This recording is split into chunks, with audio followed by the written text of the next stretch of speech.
历史有时就像一面无声的镜子，映照出权力的虚妄和宿命的轮回。如今的中国，或许正站在风暴来临前那片血红色的天空下。在2025年接近尾声时，香港与大陆夜空中出现了罕见的血月，仿佛不祥的预兆。一些熟悉历史的人不禁心头一震。明朝末年崇祯帝自缢前，血月笼罩京城。1911年清朝灭亡时，武昌起义也发生在血月之后。甚至近代的非典疫情、大地震与战争也常在血月前后降临。天象或许只是自然现象，但历史赋予它的象征意义往往令人不寒而栗。而就在这诡谲天象之下，一个惊人的预言正在网络上发酵：中国即将发生大事，现有政权将被推翻，中国可能分裂成许多小国，整个版图都将改变。这听起来宛如灾难电影的剧情，却是来自英国预言家帕克 Craig Hamilton Parker 最新发布的警告。首先，我们介绍一下这位引发轰动的预言家。帕克是英国知名的灵媒和占星师，因多次命中重大事件而声名大噪。他曾在大多数人将信将疑的情况下成功预言川普会当选美国总统，英国将脱离欧盟，伊丽莎白二世女王辞世，以及新冠肺炎全球大流行等重大事件。这些听似离奇的预测后来一一成真，令许多人大跌眼镜。因此，当帕克发表最新的预言时，人们不得不认真倾听他的观点。帕克表示，他的灵视和推演并非凭空而来。近年来，他还深入研究了印度古老的纳迪棕榈叶预言，这是一套据说5000年前写下、代代解读流传的神秘预言体系。令他震惊的是，纳迪叶片中的未来图景与他自己长期感知到的未来走向高度一致，这更加坚定了帕克对自己预见的信心。他强调，历史的车轮隐约循着某种周期运转，人类或许正步入一个命定的转折点，而2026年，在他看来，正是这关键转折正式引爆的年份。帕克在2025年岁末发布了一段引人注目的视频，明确指出，2026年不是普通的一年，而是一个清算之年，重置之年，也是人类文明的转折之年。他预言多种过去反复提及的事件将在此年汇集，一齐爆发。他直言，长期积累的乱局会在2026年产生引力聚合效应，各种危机同时涌现，彼此交织，加速推动历史巨变的到来。对他而言，2026将是混乱中重组、新旧秩序交替并伴随巨大觉醒的一年。那么这场巨变会从哪里开始呢？帕克的视野先投向了中东，他坚信伊朗终将爆发革命，多年来一直预告伊朗政权会迎来垮台的命运。到2025年底，我们已经看到了征兆，伊朗经济濒临崩盘，引发3年来最大规模的全国抗议浪潮。民众从要求改善经济转向公开喊出推翻神权政府的口号。在冲突中，军警节节败退，政府机构遭冲击，宗教领袖的巨幅画像被愤怒的人群焚毁，甚至在2026年元旦，已有退役上校公开呼吁现役军人倒戈站到人民一边。帕克认为，这一连串事件只是更大风暴的前奏。他早在去年底的预言中提到，我看到伊朗将发生重大政变，而如今革命气息已经出现苗头。果不其然，新年伊始的局势迅速印证了他的预见。更令人震撼的是，就在2026年开始后不到一周，远在拉美的委内瑞拉突然传来惊天动地的消息，长期独裁统治该国的总统马杜罗竟被美军在一次突袭行动中活捉。美国特种部队在1月初夜间迅即出击，一举擒获了这位备受谴责的暴君，并将其押解出境接受审判。这是继巴拿马独裁者诺列加之后，美国再次以如此直接的方式制裁西半球的独裁政权。消息传出，举世哗然，委内瑞拉国内民众奔走相告，狂欢庆祝犹如重获新生。一时间，独裁者倒台成为全球热议的话题。而几乎同一时间，受到鼓舞的伊朗民众也再度走上街头，高喊着独裁者去死的口号，向政权发出最强烈的挑战。短短数天内，2大独裁堡垒相继动摇。这一连锁巨变让帕克的预言再度命中现实，也让许多人开始重新审视他对东方的惊人警告。帕克把目光从中东转向东方，尤其直指台海局势以及即将在中国内部发生的巨变。他断言，2026年将是对现存秩序的清算之年，真相大白之年，许多尘封的谎言将被揭穿，暗箱中的档案与秘密会接连曝光，在全球范围，各种诉讼调查将陆续引爆，一系列令人瞠目的黑幕可能浮出水面。他举例说，臭名昭著的爱泼斯坦案件机密文件只是开始，更大的真相风暴还在后头。同时，帕克强调2月前后将格外多事，因为那正值中国农历新年，也恰逢民间传说中的灾难之年赤马年开端。他注意到中国传统寓言里提及赤马红羊节的说法，每60年出现一次的丙午马年与丁未羊年被视为大灾变的周期。上一次出现赤马红羊年是在1966年前后，当时碰巧爆发了史无前例的文化大革命，给中国带来巨大动乱，而2026年又将进入这不祥的周期。帕克发现中国古人的这种警示与他所感知到的灾难景象高度吻合，令人不寒而栗。帕克警告，真正改变东亚格局的导火索极可能来自台海的一场意外事件。他多次在幻象中看见，在台湾附近2架军用飞机发生空中碰撞，或是2艘潜艇在水下相撞。这看似偶发的意外，却犹如点燃火药桶的火花，将使台海局势霎时急剧升级。可以想象那惊险一幕，碧蓝的台湾海峡上空，战机高速对峙缠斗，一瞬间金属巨响划破长空，2架飞机猛烈相撞，火球伴随浓烟坠入海面。同时在幽暗的深海中，潜艇的声呐尖利地响起，巨大的钢铁艇身因碰撞而震颤。这种原本谁也不愿看到的军事意外，一旦发生，将使得各方不得不做出强烈反应。霎时间，导弹上膛，舰队出航，台海上空战云密布，全球目光为之聚焦。帕克说，这起意外冲突很快会牵动日本，面对盟友台湾遭受攻击或濒临危机，日本将被迫卷入战局。于是，东亚几大强权骤然对峙在战争边缘，一场局部冲突有失控扩大的危险。不过，帕克看到了这场冲突的一个出人意料结局，台湾不会被攻陷或并吞，相反，这场仓促爆发的战事将成为中国共产政权走向瓦解的开端。他把这形容为中国政权冰川式崩塌的序幕，就像一座庞大的冰川，表面看似坚不可摧，实则内部早已有无数裂隙。这次剧烈的外部冲击将令冰川开始整体塌陷，先是出现几道清晰可见的巨大裂缝，随后嘎吱一声，厚重的冰块突然大面积断裂崩落，整个结构发生不可逆转的坍塌。具体来说，帕克预测2026年3月将是高度敏感的危险期。在这段时间里，台海发生军机或潜艇碰撞的概率飙升，各方军事单位都绷紧了神经。一旦事故成真并引发武装冲突，中国方面可能试图对台湾进行武力威慑甚至有限打击，以为多年来磨刀霍霍的武统计划找寻突破口。然而，局势的发展将大大出乎北京的意料。由于美日等国迅速干预斡旋，战火虽燃起，却无法顺北京的心意蔓延。中国不但没能解放台湾，反而因轻启战端而深陷泥淖，国际制裁接踵而至，周边国家全面警戒，中国的对外经济贸易链条骤然紧绷甚至中断。更糟的是，这场冲突将使中国本就脆弱的经济雪上加霜。帕克反复强调，台海之战对中国而言将是灾难性的阶段，因为战事压力和全球制裁会加速引爆其内部早已潜伏的经济危机。请想象一下这种情景，战事消息一出，国际资本闻风而逃，中国股市债市猛烈动荡，同时能源和粮食供应受到威胁，物价飞涨，人心惶惶。原本就存在的失业潮和房地产泡沫进一步恶化，银行挤兑风险上升。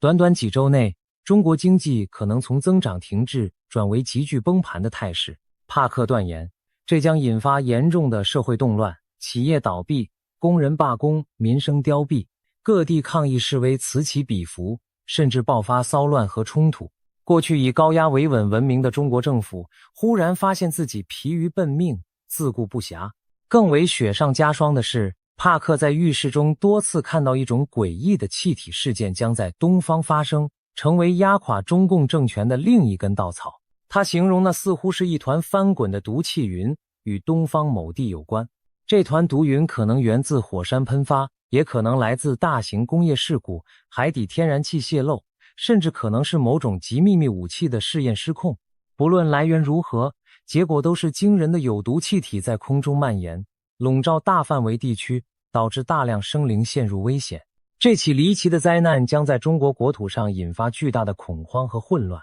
并直击中国内部深层的问题。我们不妨做个假设场景，某座化工城市上空突然响起刺耳警报，天空出现诡异的黄绿色烟雾弥漫，居民闻到刺激性气味后纷纷头痛恶心，医院被迅速挤爆，政府却迟迟没有透明公布事故真相。舆论管控下，各种谣言四起，有人说是工厂爆炸漏了毒气，有人怀疑是邻国投下生化武器，信任的缺失导致民众恐慌逃难，交通瘫痪。这样触目惊心的场景不禁让人联想到苏联末日的切尔诺贝利核灾。当年的核事故加速了苏联人民对政权失去信任，成为帝国解体的催化剂之一。同样的道理，帕克认为这毒气事件将象征性地揭开中国长期隐藏的诸多深层矛盾，例如对公共安全的漠视、官僚腐败、资讯封锁等等。它就像照妖镜一般，让百姓彻底看清体制的弊病，进一步动摇中共的统治根基。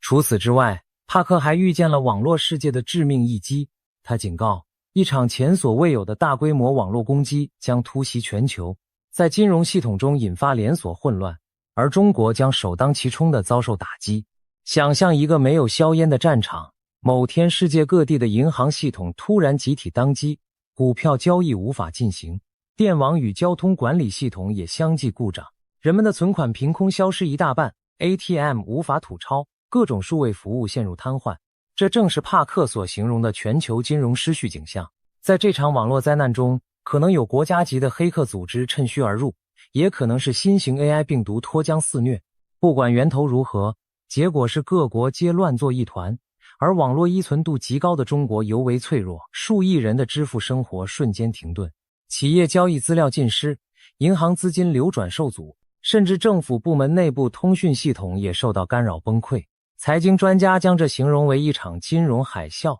它不仅席卷世界，更让中国经济遭受决定性的重击。战争、经济崩盘、灾难事故、网络瘫痪，多重危机宛如巨浪，一波波拍向中国这艘庞大但已有裂纹的巨轮。局面发展到这一步，帕克指出，中国最高层的权力核心将面临前所未有的冲击。多年来稳坐权力金字塔顶端的中共领导人习近平，此刻将深陷政治与个人命运的双重危机中。早在2025年时，帕克就在其预言中开门见山地指出了习近平身处的隐忧。他直言不讳地表示，习近平可能长期受某种慢性疾病折磨，甚至怀疑涉及癌症。尽管习在公开场合总是极力营造强健有力的形象，例如迈着稳健步伐检阅部队，扛枪穿军装展示他战士的一面，但这位预言家形容，那不过是强弩之末的表象。据帕克了解，中共权力圈内对习的健康问题其实心照不宣，许多高层人物或许早已嗅到一丝异样，静待时机变化。帕克用了一个惊悚的比喻，习近平周围那些虎视眈眈的政客，就像闻到血腥气味的野狗与秃鹰，随时准备撕咬瓜分猎物。一句话道破中南海残酷的权力现实，表面的绝对忠诚，其实不过是脆弱的伪装。一旦领袖露出虚弱破绽，漫长积蓄的野心将蜂拥而上。帕克预言，习近平的身体状况将在2026年出现明显恶化，随着战事失利、经济崩溃和灾难频仍，巨大的压力和挫败感势必对他的健康造成严重打击。届时，不管是身体原因还是政治责任，习都将难以再稳坐权力宝座。帕克甚至断言，习近平极可能在2027年前下台退场，结束他长达10余年的统治生涯。而一旦这根定海神针倒下，中共政权的末日也就开始倒计时。这并非耸人听闻。如果我们回顾历史，可以发现一个惊人的相似模式。强人政权往往把所有权力与荣耀集中于一人，但也因此埋下亡国的种子。当那个人倒下时，整个体制便群龙无首，迅速瓦解。例如苏联的勃列日涅夫时代稳定一时，可他一死，接班人无力回天，几年后苏联就四分五裂。中共当前体制下，习集党政军大权于一身，他的离场极可能引发激烈的权力真空和继承人暗战。帕克在预言中甚至透露2026年中共高层将出现离奇的人事震荡，可能有重量级的军方人物失踪或被清洗，暗示着一场宫廷内斗正在酝酿。随着领袖退出舞台，各派势力你争我夺，中共这个庞大的统治机器将开始四分五裂、自我撕裂。此时此刻，回头再看帕克先前的断言，中共的崩溃将如冰川式崩塌，是不是越发觉得贴切？在他看来，这一切不会等到遥远的未来才发生，而是从2026年起就会有清晰征兆浮现，并在接下来的数年中持续发酵，直至2030年前后达到最终局面。那最终的图景是什么样呢？帕克描绘了一幅令人震撼的未来蓝图。中国垮台后，中国将进入重构期，可能走向多元而分散的结构。帕克预言，在中共集权崩解之后，目前统一的中国版图将出现松动，甚至分裂成许多独立的小国。最终，这些新生的国家将如同今日欧洲各国那样，以民主制度为基础组建一个友好联盟，边界趋于开放，人们可以自由往来贸易，各成一国又合作共存。他举例说道，比如西藏会分出去，香港也会分出去，也就是说，一些长期受中共统治的边疆民族地区和特别行政区，未来有望脱离北京的控制而独立自治，而中国内部幅员辽阔的各省各地，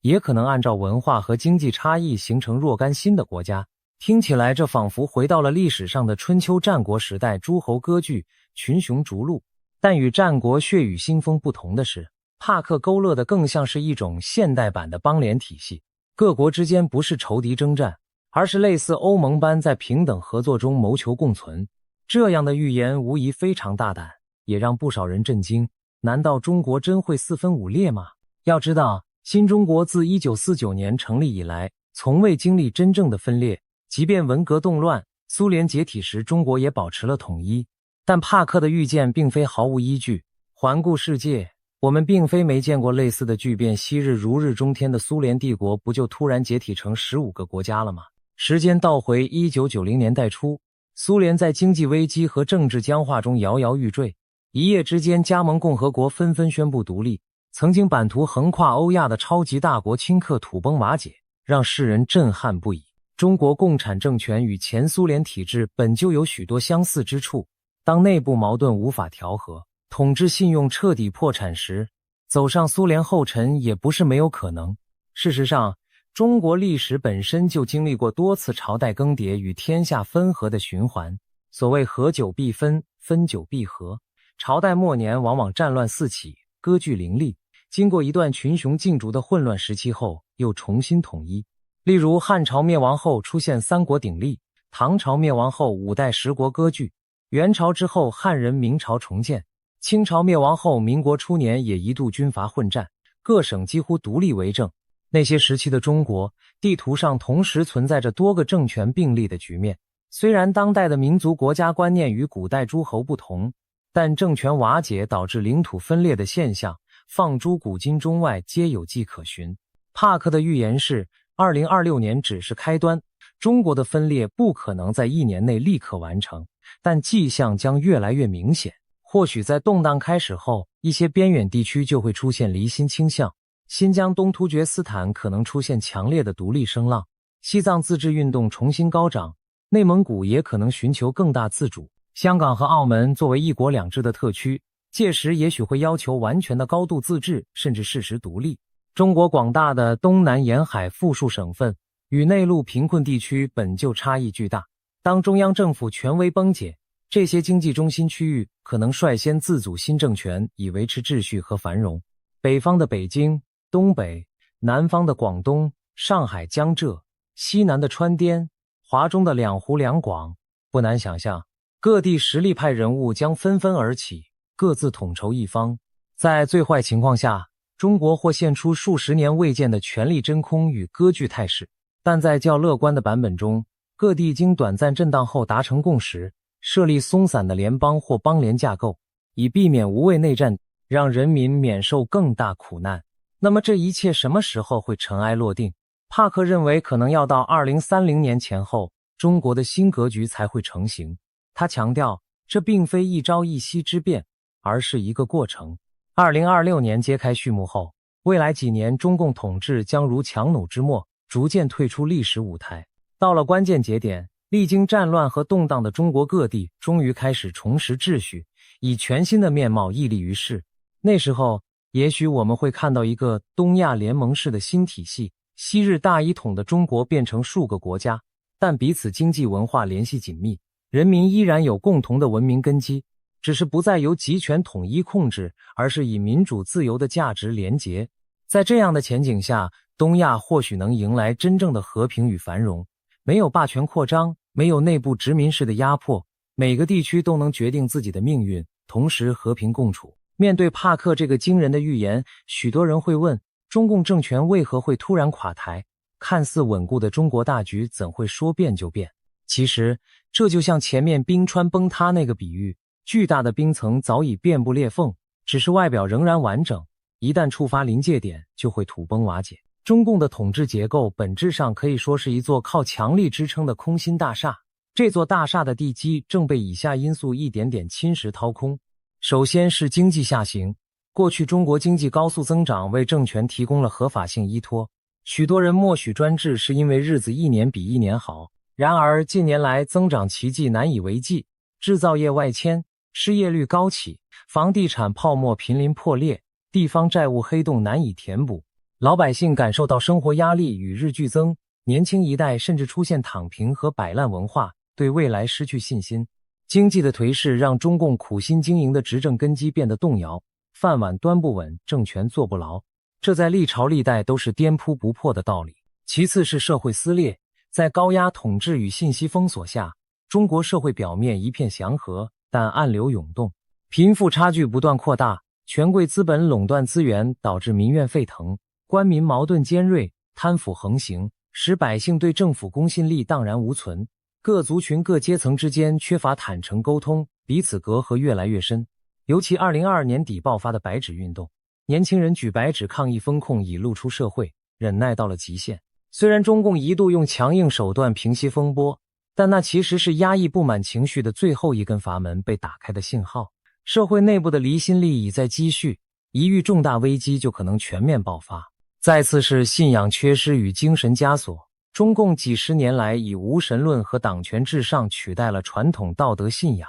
导致中国社会精神世界一片荒芜。在生活压力与道德真空下，许多人陷入犬儒与麻木，只求自保。政府则以民族主义和对外仇恨作为新的准宗教去凝聚人心。然而这种狂热爱国主义制造的凝聚，不是发自内心的道德共识，而是一种被操纵的情绪幻象，稍有不顺就可能反噬政权本身。一旦政权无法再满足民众的民族复兴幻想，转瞬就会丧失号召力。最后不得不提集权统治自身的弊病。中共长期以来篡改历史，操控舆论，封杀言论与信仰，用谎言维系统治，用恐惧换取顺从，从小教育人们感恩党的恩德，将国家和政权绑定为一体，把任何不同声音都打成反华势力。这套洗脑灌输也许能压制一时，却无法永远禁锢灵魂。现实中，一个以谎言搭建的政权终究经不起真相的冲击。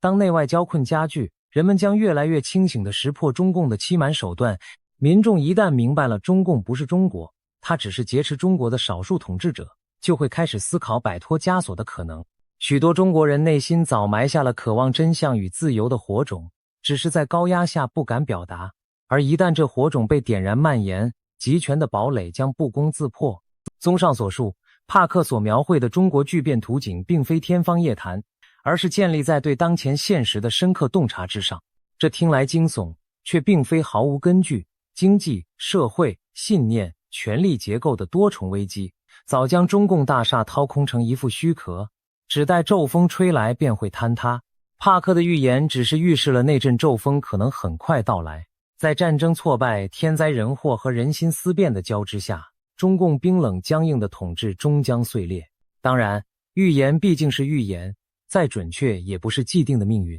巨变临头，真正决定历史走向的还是人。那么面对这前所未有的大动荡，中国人民将走向何方？帕克的预言里隐含着对中国民众觉醒的期待。他引用了圣雄甘地的一句名言：真理和爱虽会晚到，但终将胜利。暴君与凶手虽貌似不可一世，最终也会倒下。这句话或许正是对未来最清醒的注脚。中共的倒台也好，中国的重生也罢，归根结底取决于人民内心黑暗的驱散和光明的重燃。可以预见，在巨变的风雨中，会有越来越多的中国人抛弃恐惧，开始发出真实的声音。也许一开始只是几个大学生在网上勇敢质问当局谎言，或者一些普通人在街头默默举止写下心里的话，但这些看似渺小的举动，往往能在沉默的大地上点燃星星之火。集权最害怕的不是人们在街头的怒吼，而是长久沉默的人们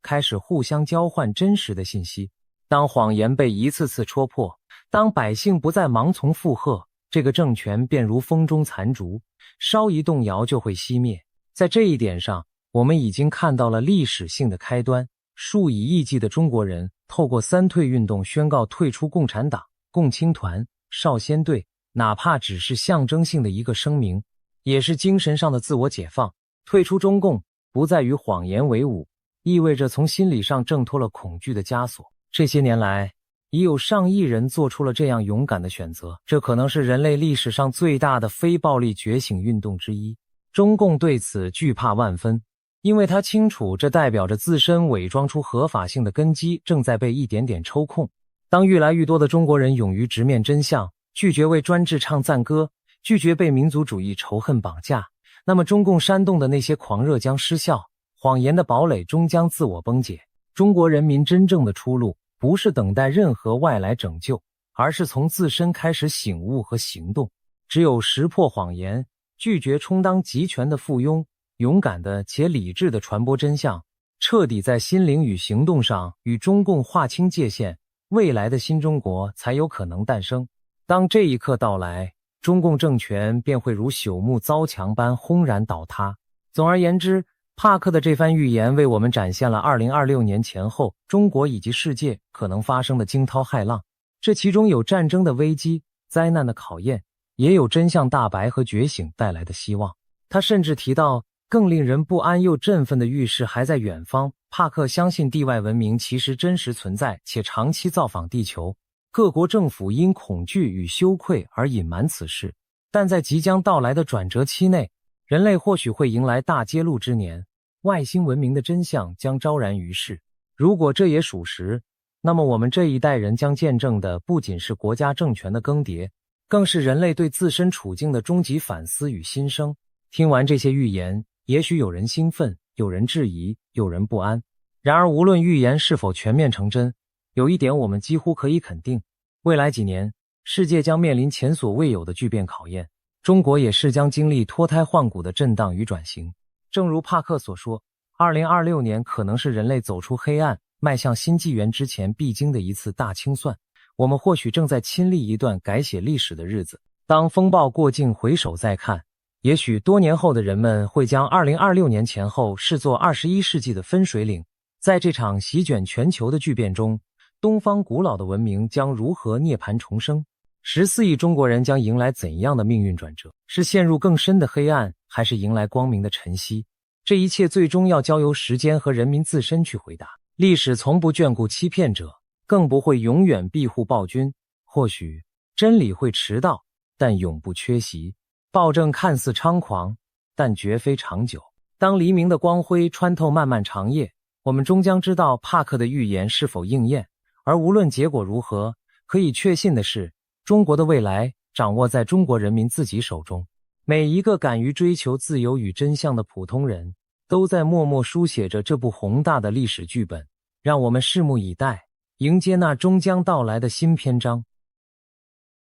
帕克2026年最新中国预言中，美俄三国大战导火线是台湾毒气云袭击日本，影响台湾俄罗斯特大灾难时间点曝光。时间过得很快，传说中的赤马红羊灾厄之年说来就来。60年前，1966年正值丙午年，俗称火马年。那一年，中国爆发了文化大革命这场10年浩劫，社会动荡，生灵涂炭。而如今60年一甲子过去，2026年又逢火马年，人们不禁要问，历史的灾难循环是否会重演？这一年会不会再次经历天下大乱、大灾大难、大规模的流血事件？英国知名的灵媒预言家帕克对此发出了惊人的警示。他被誉为新诺查丹马斯，曾经准确预言新冠疫情、川普当选、英国脱欧和俄乌战争等大事，是目前网络上炙手可热的预言家之一。帕克有一个鲜明特色，就是在预言完天灾人祸后总会给人带来希望，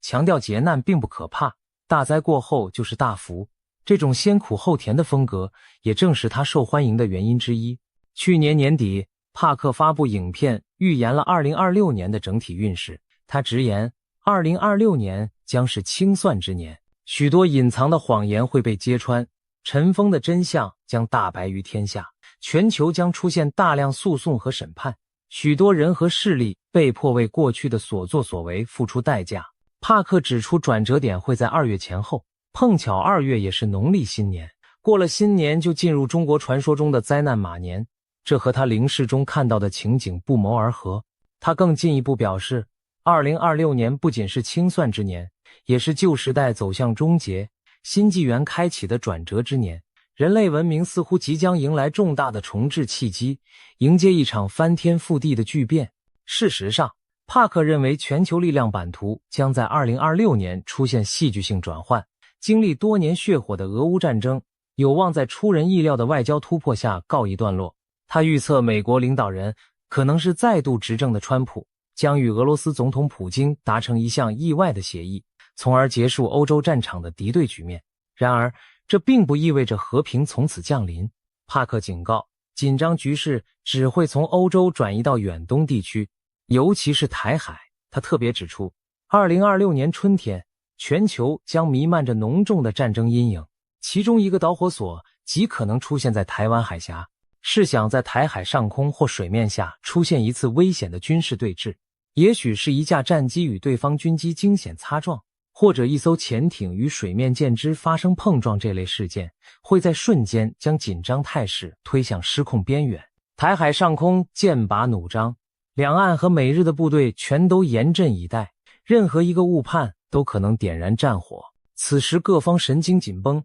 在高压对峙中极易出现擦枪走火。一旦战火被点燃，台海周边将陷入短暂而激烈的交战局面。或许我们可以想象这样一幕：某个昏暗的凌晨，中国沿海导弹基地突然发射数枚反舰飞弹，直奔台湾海峡中游的一支美日联合舰队而去。美军神盾舰雷达发现来袭导弹，紧急开火拦截，大气层中划过一道道火舌，惊醒了海峡两岸沉睡的城市。最终，一枚飞弹突破防御网，命中一艘日本驱逐舰，爆炸的火球照亮夜空，电光火石间，局部战端正式打响。作为报复，美军舰队随即发射多枚巡弋导弹，精确摧毁了发射飞弹的中国沿岸基地。台湾的防空部队也全线戒备，误以为遭受攻击的解放军对台北发射了一枚东风导弹，所幸该弹落入大海，未造成伤亡。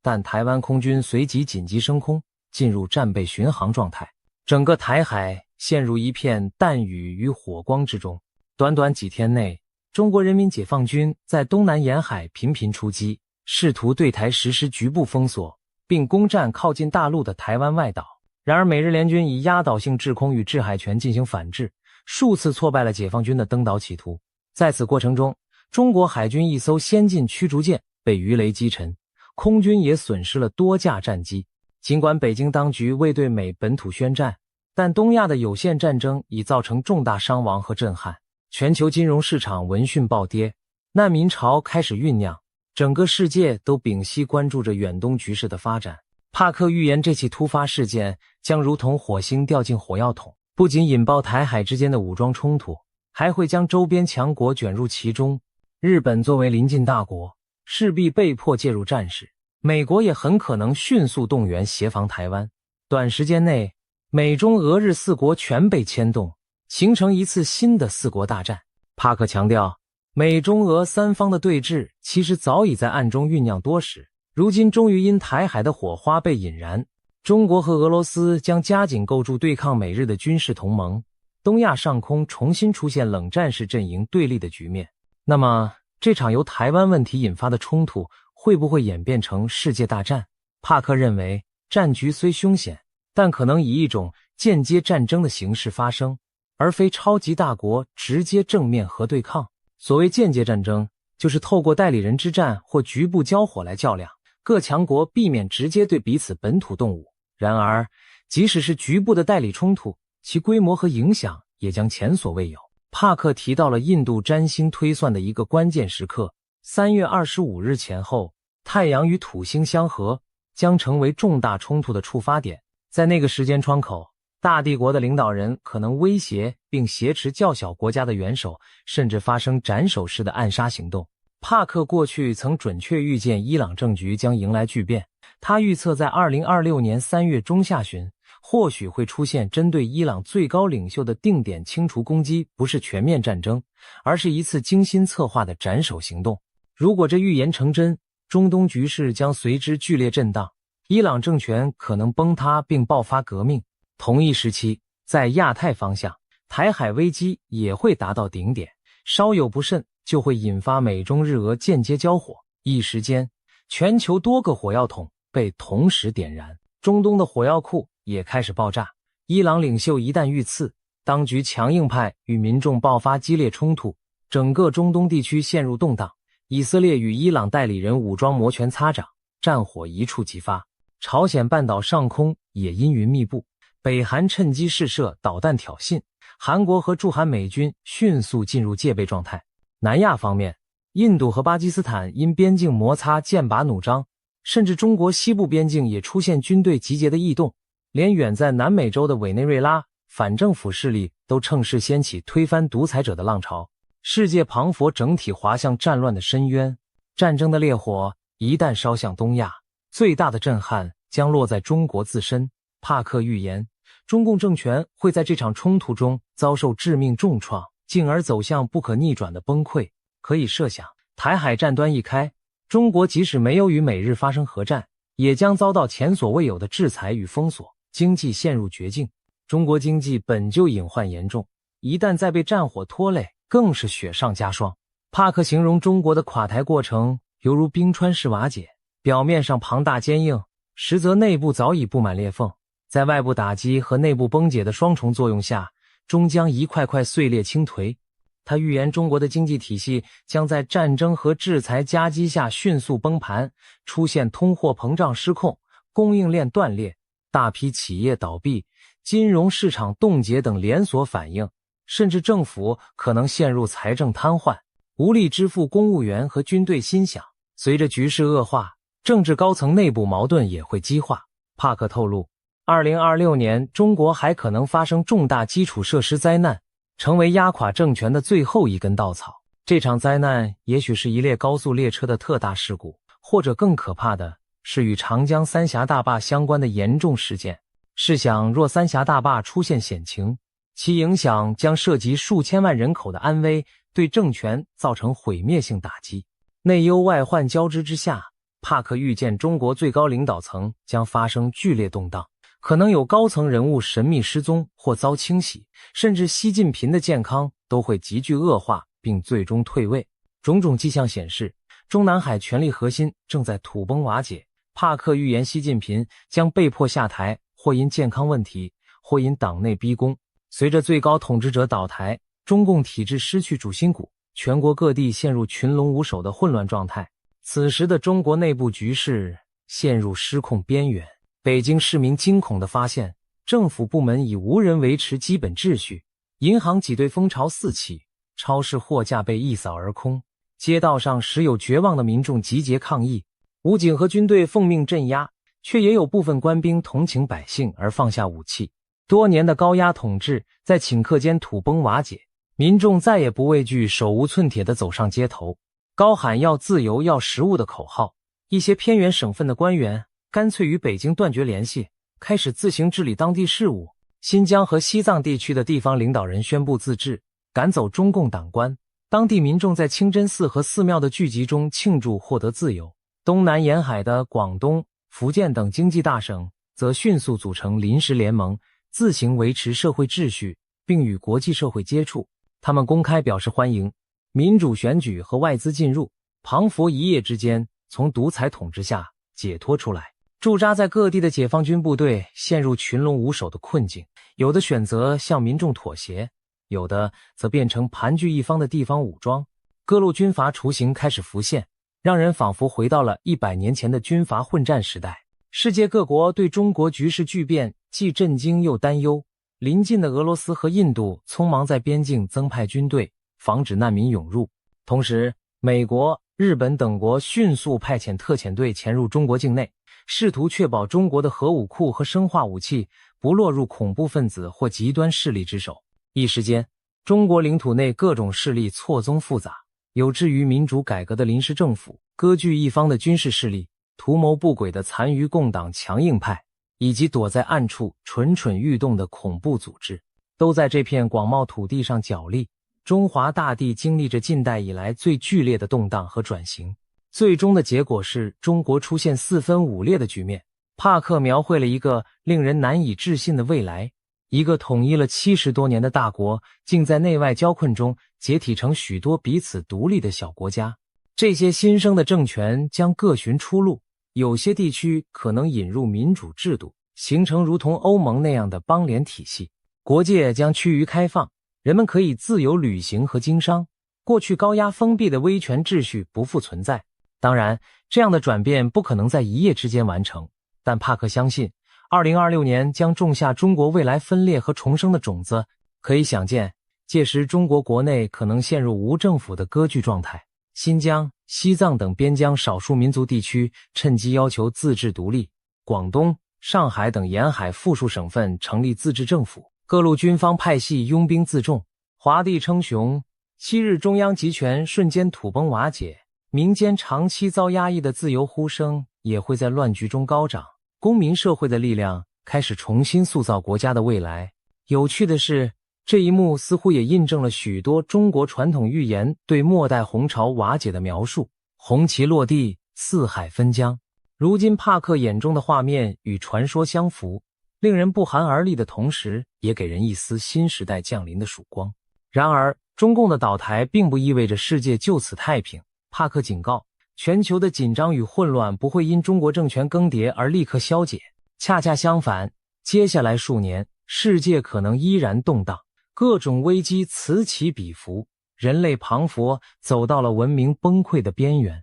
在帕克的全景预测中，一幅更加广阔的乱世画卷正在展开。在战争硝烟之外，自然灾害、极端气候、瘟疫、疫情等或将轮番袭来，同时各国社会秩序也面临前所未见的冲击。他预言将有人打着宗教狂热、种族主义或极端民族主义的旗号，在各地煽动事端，引发骚乱和冲突，许多国家可能爆发内乱，抗议示威遍地。此起彼伏的社会动荡规模将超过我们以往所见的一切。国与国之间的博弈，除了传统热战形式，还会延伸到经济和科技层面。帕克特别指出，石油外交将成为导火索之一，可能有能源大国以石油供应为筹码，威胁他国，引爆围绕能源的地缘冲突。中东等产油区域因此不排除再度战火连天。而更令人不寒而栗的是，帕克提醒，一种新形态的威胁正悄然酝酿，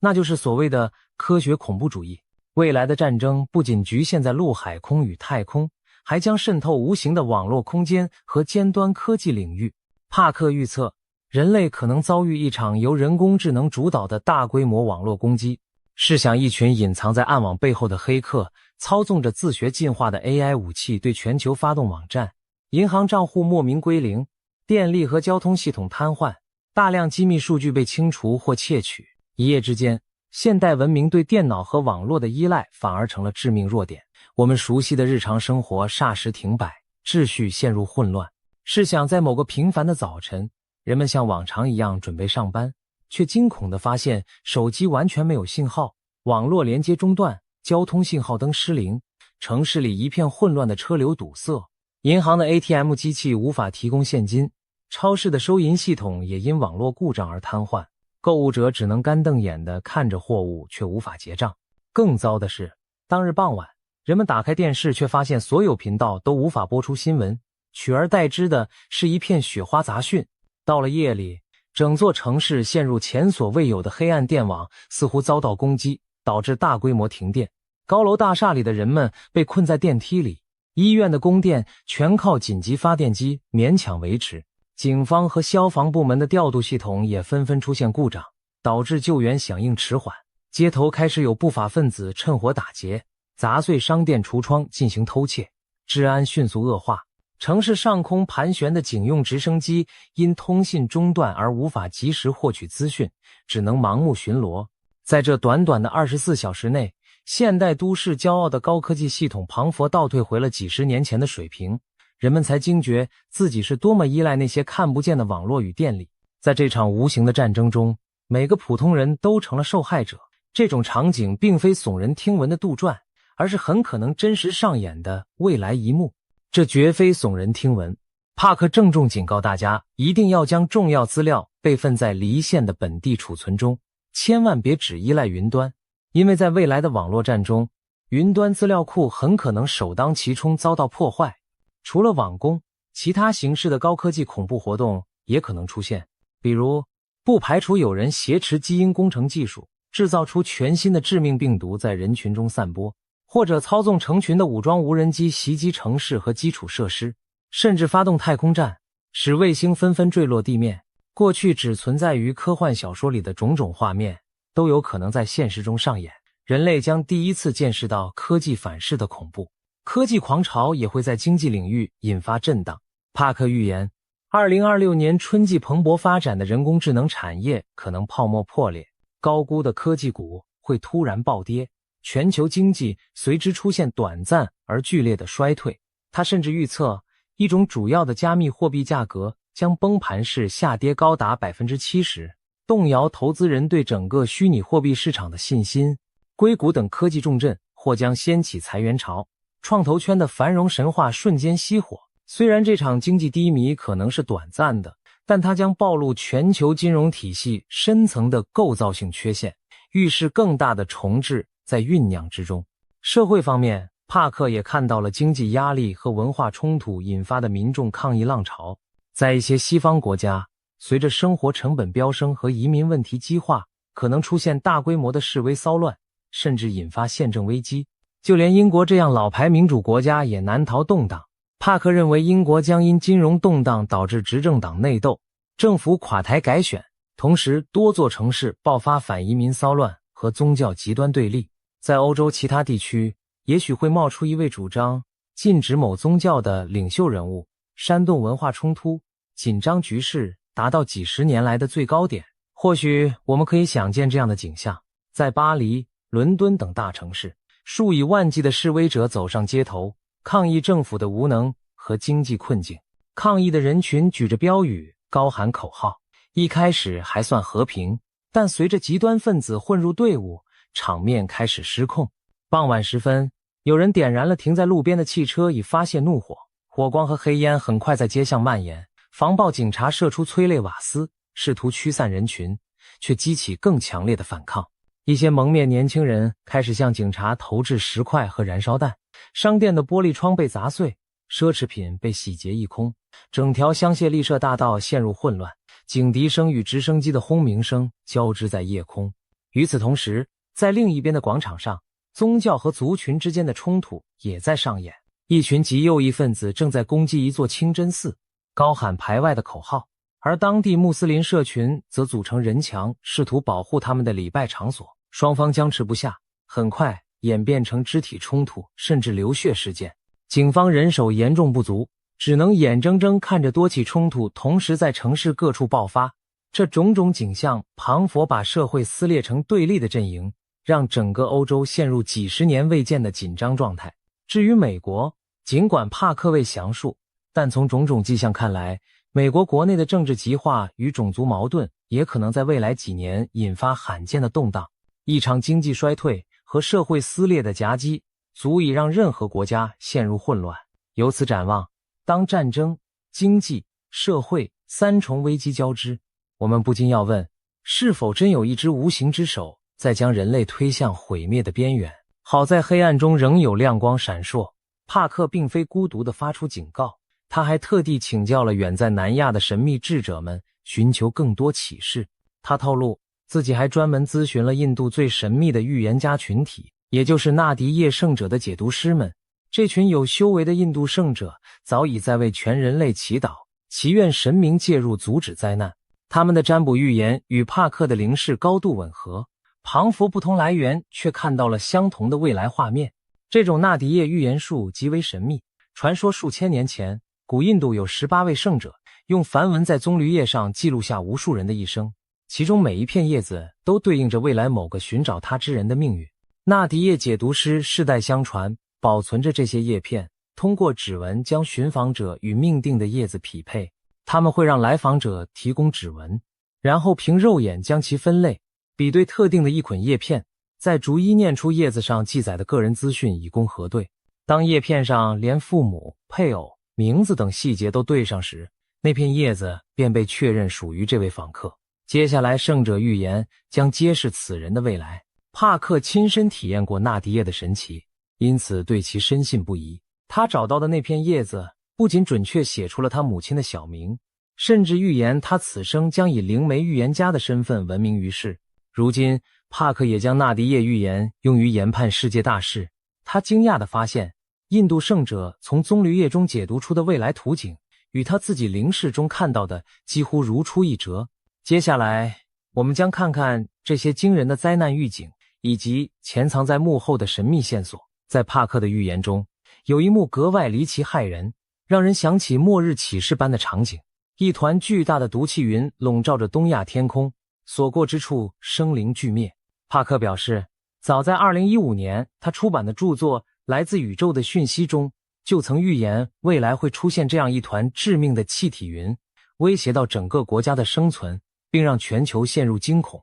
而如今，这项惊人的预言似乎正在逼近现实。他透过印度古老的棕榈叶预言，找到了一个神秘线索。印度流传千年的纳迪叶预言术记载了许多未来事件。帕克曾亲赴印度，找到属于自己的那片棕榈叶，结果令他震惊不已。叶子上竟然清楚地写着他母亲的本名艾塞尔，以及他自称的名字维基。这等隐私细节在网络上完全无从查询，却准确无误地刻在数千年前的叶片中。这番奇遇让帕克对纳迪叶的神奇深信不疑，他更加认真研读其中对全球未来的预示。在那些带着神秘色彩的叶片预言里，出现了一个古怪的地名亚马。由于这些预言写成的年代久远，无法直接对应现代国名，但帕克推测亚马指的正是日本古代的称号大和 Yamato。 这意味着一场致命的气体云灾难将发生在日本附近。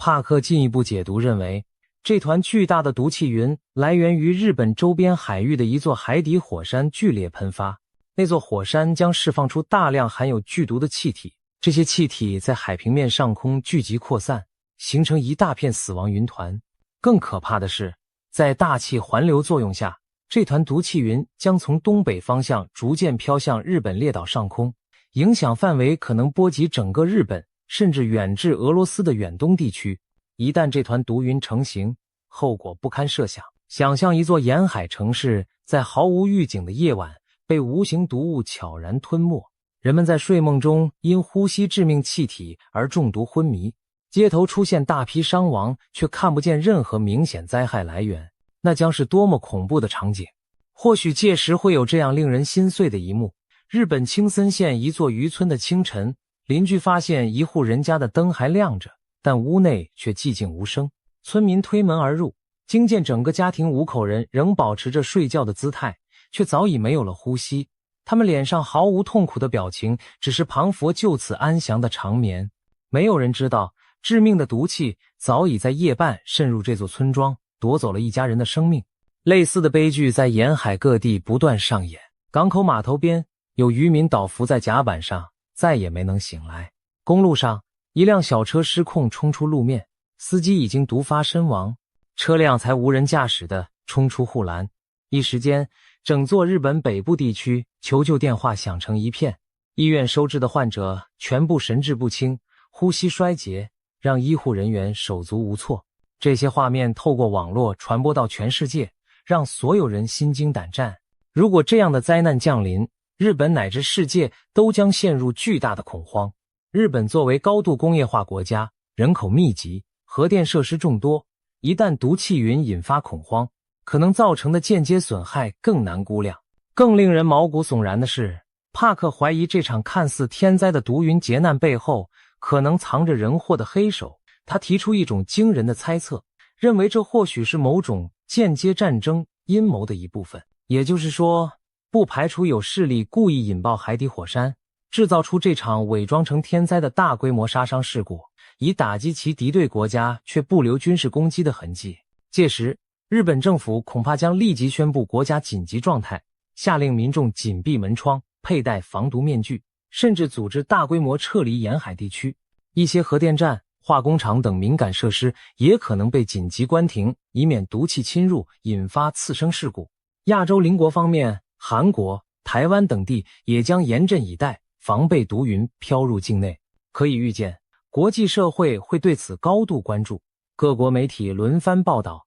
全球市场剧烈震荡，人们谈毒云色变。如果真是如此，那么笼罩日本的毒气云便不仅是大自然的异变，更是人类史上最阴险的隐形武器之一。究竟是谁会如此丧心病狂？是兵败的疯狂政权孤注一掷，还是恐怖组织掌握高科技予取予求？目前我们不得而知，但帕克给出的警讯已经十分清晰。2026年的日本以及整个东亚都必须对这种前所未闻的巨大毒云灾难提高警惕。除了东亚的毒气云外，帕克的预言清单上还有另一项令人胆寒的天灾，一场超大规模的海啸。他指出，在2026年年底前后，约10月或11月，印度南部沿海恐将突遭惊涛骇浪的袭击。这意味着一场类似2004年印度洋大海啸的特大灾难可能重演。帕克强调，这一讯息来自印度教中掌管毁灭与重生的神奇湿婆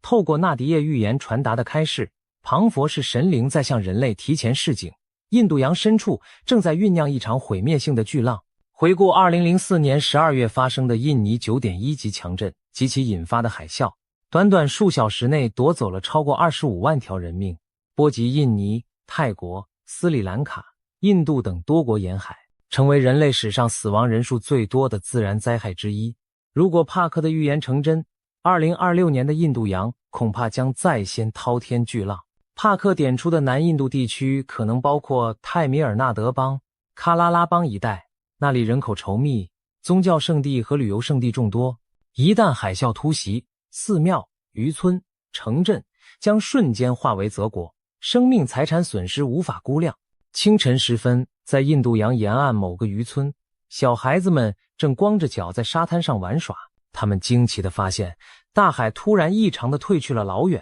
海岸线露出许多五颜六色的珊瑚礁和鱼群。一些大人见状还兴奋地跑下去捡拾罕见的鱼虾。然而经验丰富的老渔民意识到了危险的信号，他大喊着让大家远离海滩，自己则奋力拉着孙子的手往高处跑。就在这时，远处海天交界处隐约出现了一道白线，并以极快的速度向岸边推进。巨浪正铺天盖地袭来，短短几分钟内，那道白线变成了一堵高达20-30米的水墙，夹带着雷鸣般的巨响撞上海岸。刚刚还在沙滩上的人们连尖叫声都来不及发出，便被巨浪吞噬卷走。整个村落顷刻间瓦解，房屋被洪流冲毁，树木连根拔起，渔船像玩具般被抛向内陆。待巨浪退去，原本站立着的村庄只剩下一片泥泞废墟，孤零零的残垣断壁和散落的生活用品诉说着刚刚发生的惨剧。类似的场景在南亚无数沿海地区上演，生者目睹着大自然可怖的威力，痛哭着寻找亲人的踪迹，整个世界为之震惊。或许在巨浪来临前，人们会看到一些异常征兆，例如海水罕见的迅速退去，海岸线裸露出平日看不到的海床，动物们变得狂躁不安，成群结队往高处迁移。然而即便如此，能及时逃离的人恐怕仍是少数。巨浪将以迅雷不及掩耳之势席卷而来，把岸边的一切卷入毁灭的漩涡。对于南亚来说，这将是一场前所未有的浩劫。值得庆幸的是，这些令人心惊的预言并不代表绝对的命运。帕克也为我们指出了时间上的警讯，以便人类提前做好准备。他示警， 2026年4月15日至11月15日之间是极度危险的时期，全球处于天灾人祸的高峰期，其中尤其要留意8月12日的新月之夜。那天木星、太阳与月亮将汇聚在巨蟹座，形成特殊星象。在帕克看来，这是个必须严加防范的引爆点。或许就在那前后，某场重大事件会被触发，无论是战争冲突还是自然异变，都可能在8月中旬达到高潮。我们不妨大胆猜想，也许日本海底火山的毒气云会选在盛夏喷发，或者战场上会发生某次攸关全局的行动。总之，那晚的天象似乎在警告着人类，务必要提高警惕，小心度过这段危险时日。细数帕克对2026年的一连串惊人预言，我们彷佛见到了未来世界的动荡图景。那画面中，战火在东西方此起彼伏，集权政权相继垮台，经济与科技陷入混乱，自然灾害连环爆发，整个地球彷佛被黑暗的风暴所笼罩。然而正如开头所说，帕克并非在宣扬无望的末日论，他的预言隐含着更深的用意。黑暗并非最终结局，而是黎明前的试炼。人类正站在一场伟大觉醒的前夜，只要撑过黑暗，光明的曙光就会到来。帕克强调，尽管预言中的景象看似恐怖，但这不是在宣判世界末日，相反更像是希望的序章。在他看来，有一种超越世俗权力与灾厄之上的更高灵性力量，一直守护着人类的命运。这些灾难的降临，也许正是为了唤醒沉睡的良知，让人类从物质迷梦中抬起头来，重新审视自己的精神世界。换句话说，未来并非命中注定一片黑暗，人类完全可以通过自身意识的转变来改写这部预言剧本的结局。帕克相信，人类内在蕴藏着强大的正向能量，我们每个人的善念与爱心磅礴烛火，看似渺小，却能集腋成裘，汇聚成扭转未来的燎原之光。他呼吁，无论信仰何种宗教，只要怀抱着真挚的祈祷和仁爱的心念，这股集体正向意识就能减轻灾难的冲击，甚至抵消劫难带来的负面影响。人类的本质其实都是光明的生命，只是暂时被无明遮蔽了双眼。在全球性的考验面前，灵性的团结将是改变一切的最强大武器。只要我们彼此扶持，用爱与慈悲连结成一道坚不可摧的心灵防线，再肆虐的风暴也终将平息。那么2026年等待我们的究竟是毁灭还是重生？预言终究只是预言，真正决定未来走向的是我们人类自己。帕克的警钟已经敲响，接下来每个人如何选择行动，将共同编织出明天的图景。如果我们因恐惧而绝望，那么预言中的黑暗结局或许会成为现实。但如果我们选择希望与团结，并积极以善念和智慧应对挑战，也许灾难的命运就会被改写。我们宁可相信后者，相信人类有能力扭转乾坤。或许这场2026年的大动荡，正是人类进入新纪元前的最后阵痛。在黑暗中摸索前行的我们，不妨将这一切视作灵魂的试炼。只要咬紧牙关，挺过漫漫长夜，迎接我们的将是浴火重生的黎明。历史的车轮已经启动，我们每个人都是推动它前行的力量。未来虽扑朔迷离，但希望永远与我们同在。就让我们怀抱希望，齐心协力，去迎接2026年那尚未书写的崭新篇章吧。这样的愿景也出现在许多古老的预言之中。在佛教典籍中，末法末劫之后将迎来弥勒佛下生，重塑人间正道。在基督信仰里，经过末日考验后，救主会再次降临，带来千年和平的国度。世界上许多文明都曾预言过大劫之后的新生，也许我们当下经历的正是那最黑暗的前夜，而黎明前的微光已隐隐出现在地平线上。今天我们就来聊聊，为什么台湾会被称作全球最难攻打的岛屿。有些军事迷可能听过这样的说法，中国解放军3天内就能武力统一台湾。然而，这种3日攻台的论调，不仅台湾人听了觉得可笑，连许多国际军事专家都摇头不信。事实上，连美国五角大楼在多次军事推演后都得出一个惊人的结论：台湾是全世界最难被攻下的岛屿，不是之一，而是排名第1的难攻之地。既然如此，为什么北京当局70多年来扬言解放台湾，却始终迟迟不敢动手？今天就让我们从头说起，深入探讨这背后盘根错节的真相。首先，我们来破解几个常见的迷思。有一种说法认为，台湾军力远不如中国大陆，一旦开战就是螳臂当车，瞬间被消灭。这种想法其实混淆了攻防态势。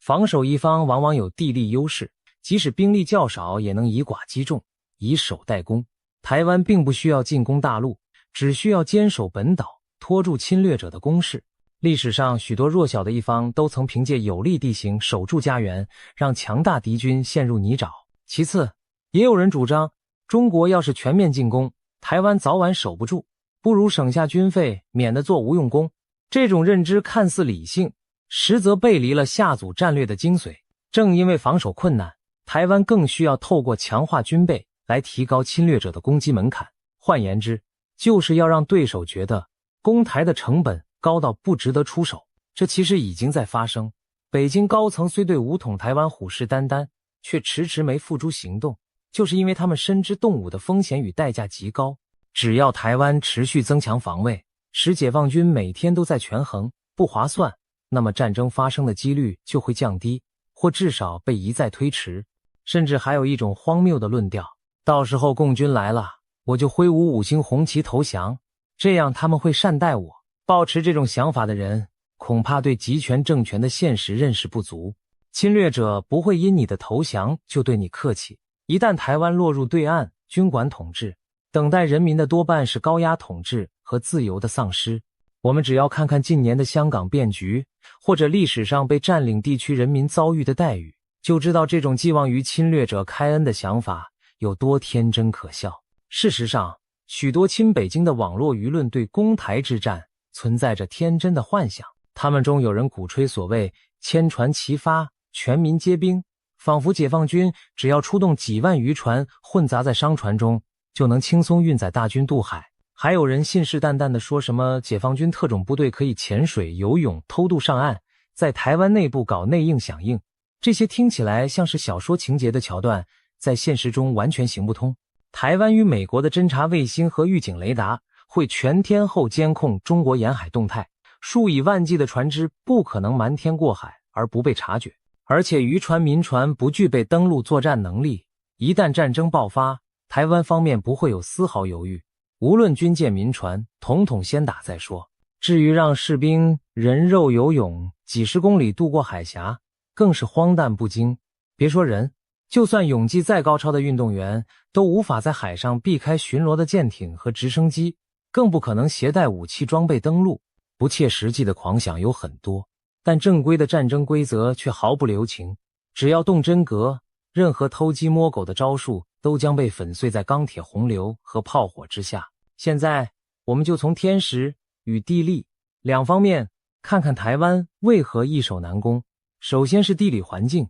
台湾是一座四面环海的岛屿，台湾海峡天险成了最好的天然屏障。这条海峡最窄处约130公里，不要小看这区区100多公里的距离，在茫茫大海上，这相当于一道难以逾越的天堑。当年国共内战末期，解放军兵锋正盛，却在1949年登陆金门失利后，就再也没能越过金门、马祖，更别说渡过更宽广的台湾海峡。历史上，跨海远征往往充满风险。13世纪，蒙古帝国2次兴兵渡海攻打日本，都因为遇上台风惨败，留下了神风的传说。现代战争科技虽然进步，然而大自然的威力依旧不可轻忽。台湾海峡的恶劣天候更是让侵略者头痛，一年之中只有极有限的时段适合大规模渡海行动。由于每年夏季有台风来袭，冬春季又有强劲的东北季风，使得海峡经常波涛汹涌。据美国海军的研究，在一年里比较平稳的攻击窗口大概只有2个，一个是每年5月到7月初夏期间，另一个是在10月左右短暂的空当。解放军若想渡海，最好挑在这几个月份，否则就得冒着狂风巨浪的风险出航。如果时机选得不好，海象恶劣，运载部队的登陆舰队可能还没靠近台湾海岸，就因风浪损失惨重。想象一下，在惊涛骇浪中，数百艘载满士兵和坦克的船只颠簸分散，这对进攻方将是场灾难。当年2次大战盟军筹备诺曼底登陆时，就为了天气苦等时机，选在浪较小、月光微弱的清晨突击。对于攻台行动来说，气象条件同样攸关成败，稍纵即逝的天气窗口将大大限制解放军发动攻势的时机。就算解放军成功克服海峡天险，平安抵达台湾岸边，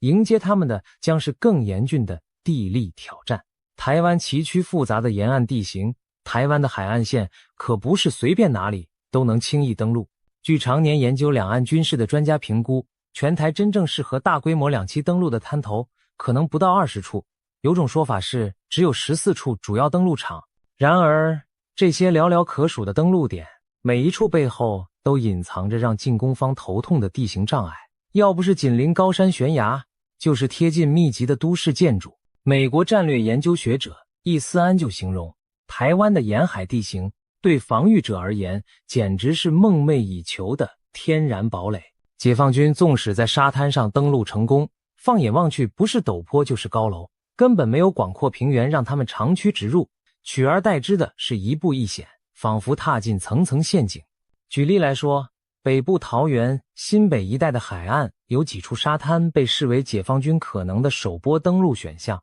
因为一旦上岸，距离台北首都圈较近。然而这些海滩的背后，立刻就是台北都会区的丘陵和建筑丛林，守军可以居高临下，利用有利地形火力全开，而攻上岸的解放军部队反而陷入狭窄地形和密集巷弄，寸步难行。中部的彰化、云林沿海表面平坦，但泥泞沼泽遍布，河川交错，坦克和重装甲车辆稍不注意就可能深陷泥淖，很难快速推进。南部的台南、高雄附近拥有大型港口和沙滩，看似理想的登陆目标，可那同时也是台湾军队布防多年的重地。比如高雄左营军港和空军基地就在附近，一旦有沦陷危险，台湾守军势必会先破坏港口设施，炸毁机场跑道，宁可毁掉也不让敌军利用。攻上南部滩头的解放军很可能还没等扩大战果，就先要面对守军不计代价的反击与焦土策略。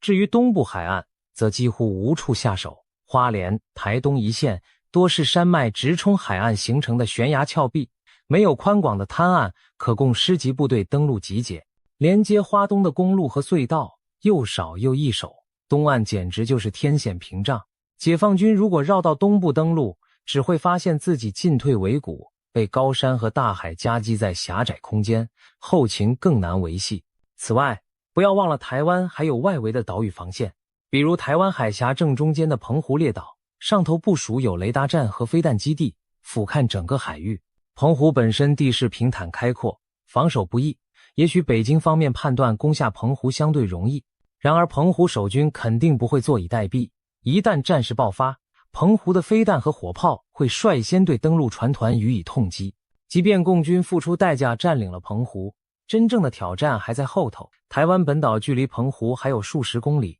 且得到预警的本岛守军早已严阵以待，沿岸火网只会更加密集。反过来说，如果解放军绕过澎湖，直接奔袭台湾本岛，又得承受背后澎湖基地可能对其侧翼的威胁。至于金门、马祖这类贴近大陆的小岛，虽然战略价值不如澎湖，但历史经验早已证明，攻占他们也绝非易事。1949年的古宁头战役，共军就是低估金门守军，结果遭遇惨败。今天的台湾本岛要比金门大上100倍，地形更险，解放军如果连小小金门都曾拿不下，又谈何轻易攻克整个台湾呢？总而言之，台湾的地形结构使之成为一座难以攻破的堡垒。登陆台湾的解放军将不得不面对多重地形挑战，先是在沙滩上挨炸挨枪，然后要涉过沼泽河流，再爬上山坡峡谷，最后还要进入城市巷战。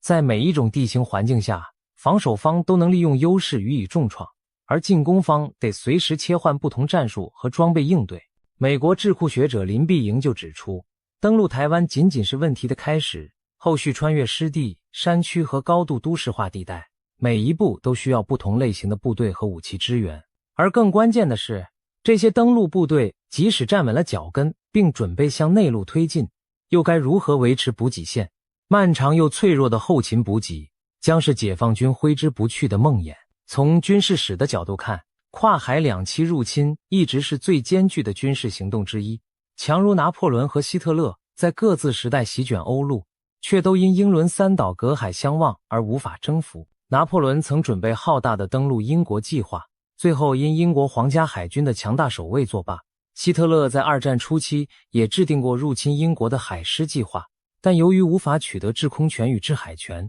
计划终究流于纸上谈兵。反之，历史上成功的两栖作战往往付出了极为惨痛的代价。二战太平洋战场，美军从1942年瓜达康纳尔岛战役开始，一路跳岛推进，每登陆一座岛屿都需经历血战。硫磺岛战役中，仅面积不到台北市大小的一座火山岛，驻守的日军不到2万人，却让7万美军奋战超过1个月，付出近7000阵亡、26000伤者的巨大代价才攻下。之后的冲绳战役更是变成人间炼狱，美日双方合计伤亡超过25万人。这些战例说明，只要防守一方决心死守家园，即使兵力劣势，也能让攻方付出射人的惨烈代价。更值得注意的是，当年的硫磺岛、冲绳的守军都缺乏外援，且武器相对落后，即便如此，仍造成攻方巨大伤亡。而今日台湾的防御力量和国际支援远非当年日军可比，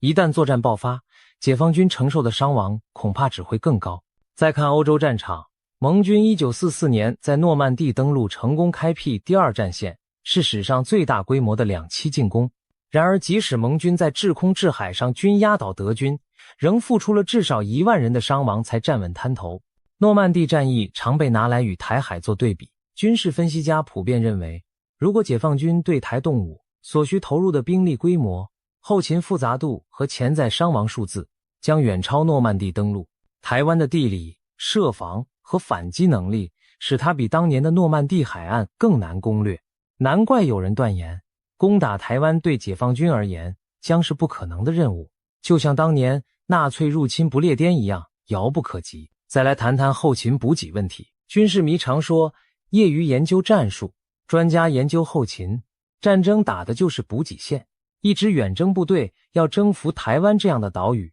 必须维持巨大的海上运输线。解放军如果成功在某处抢滩登陆，接下来就需要不断有后续部队和补给船队跨海跟进，把更多兵力、坦克、火炮、弹药、粮食源源送上岸。这条补给走廊长达100公里，全程暴露在台湾守军和可能介入的盟军攻击范围内。台湾有各式反舰武器，包括雄风系列反舰飞弹、潜艇、鱼雷等，可以对渡海的运输舰队造成严重打击。一旦某批增援船团在海上被拦腰斩断，前线登陆部队将孤立无援，弹药耗尽，伤兵得不到医治，后果可想而知。侵台部队稍有不慎，就可能重演历史上深入敌境补给断绝的惨剧。对比之下，防守的台湾军队却拥有内线补给优势，在本岛机动调配资源相对容易。更要命的是，解放军现阶段的两栖运输能力恐怕无法满足侵台所需的庞大兵力。要想有效占领台湾，有专家估计可能需要投入上百万兵力，而初期至少得有数十万人登陆。不过据外界评估，中国现有的登陆舰船数量一次也许只能投送2-3万人上岸，这意味着第一波登陆部队将极其孤注一掷，他们人数不占优势，却要正面冲击守军数十万大军。如果第一波无法迅速打通港口、机场，让后续大部队登陆，那这几万人随时可能被台湾守军包围歼灭。想想看，台湾现役部队20多万，后备部队100万计，即使只有一部分投入第一线，也远多于区区几万来犯之敌。除非台湾军民整体溃散，不然登陆的解放军很难长时间撑住。这就像二战诺曼底登陆时，如果盟军只派区几万人上去，却没跟上增援，那也早已被德军赶下海了。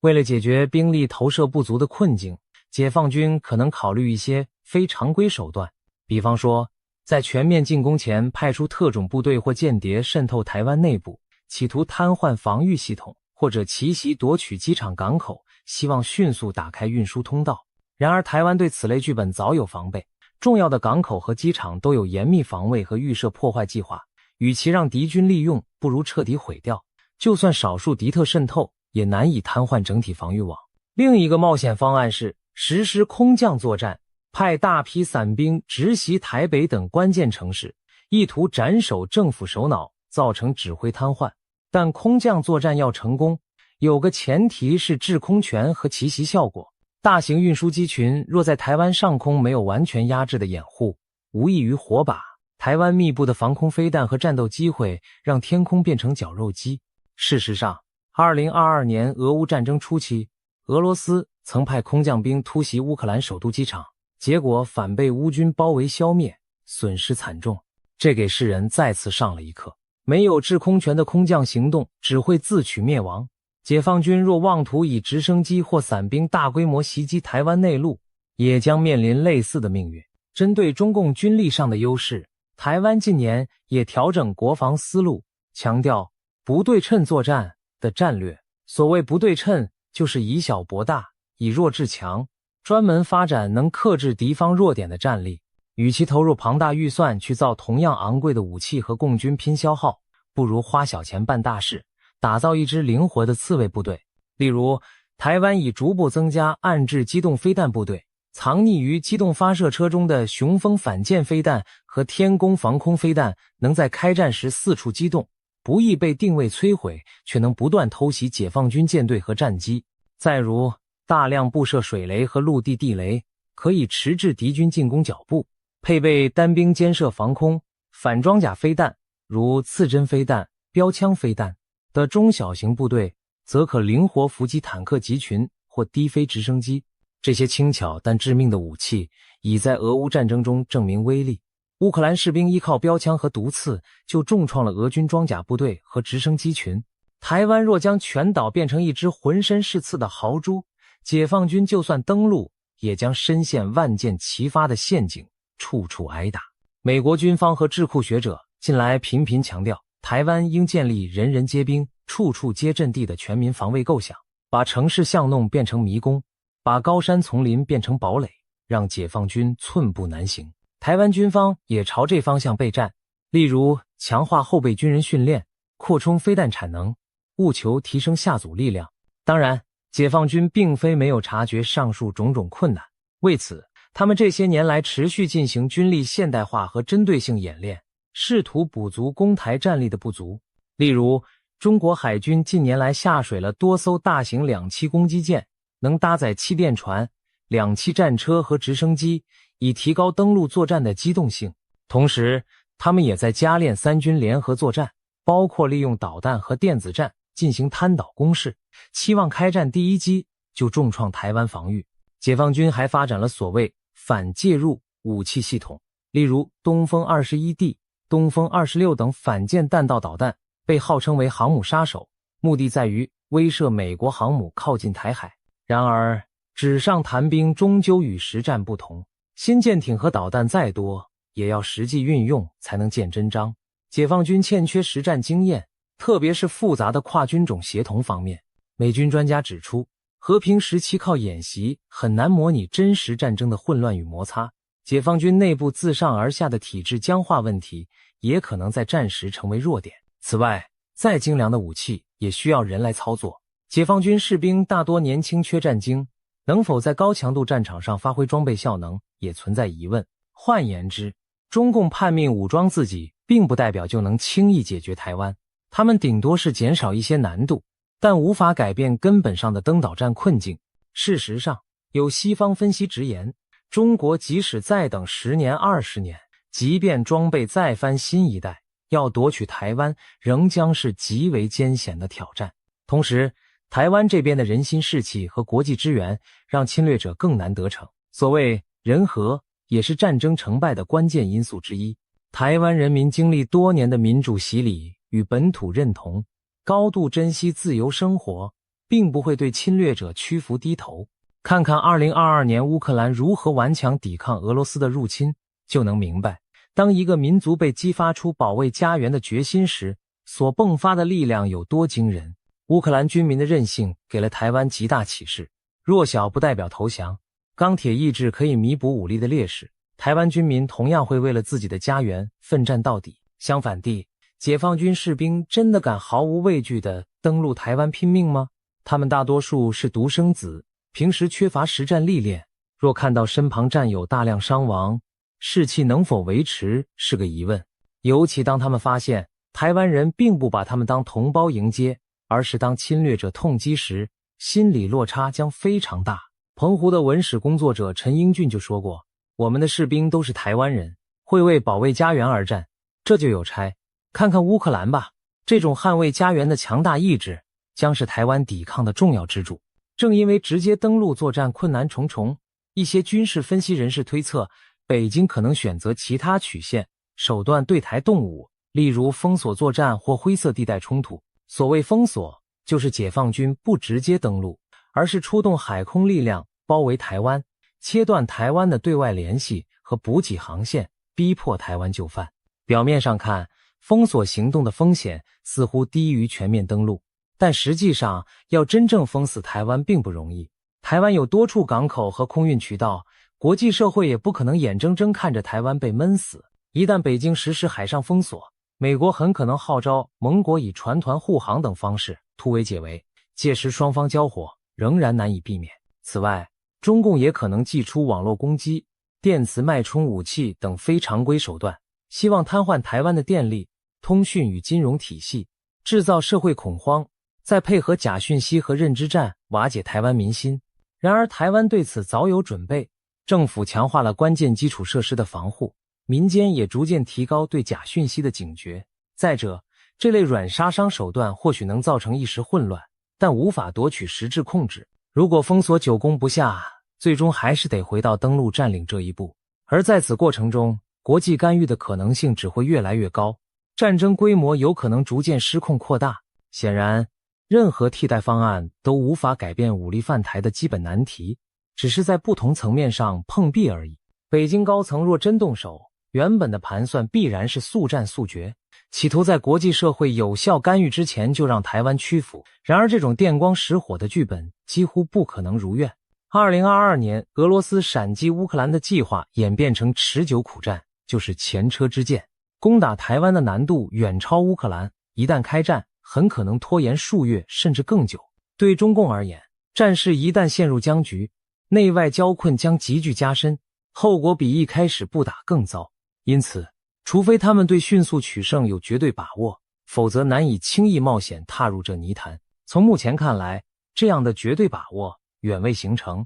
也许有些人会问，如果北京当局一意孤行，真的铤而走险攻打台湾，那战争可能会怎样展开？不妨让我们大胆想象一下这可怕的一幕。某年某月的深夜，在台湾海峡两岸剑拔弩张的氛围中，解放军终于下达了攻台行动的命令。首先出手的是飞弹雨，数百枚甚至上千枚导弹从对岸基地腾空而起，呼啸着撕裂夜空，朝着台湾本岛袭来。他们的目标是瘫痪台湾的防空系统、雷达站、指挥中心以及关键的电力和通信设施。台北的总统府、大直的国防部、新竹和台南的空军基地、高雄的重要港口等这些坐标全都在飞弹瞄准之下。瞬时间，台湾各地火光冲天，震耳欲聋的爆炸声此起彼落。不过，台湾方面并非毫无招架之力。早在战争爆发前，台湾军方就已将重要单位分散隐蔽到坚固的地下掩体或山洞中，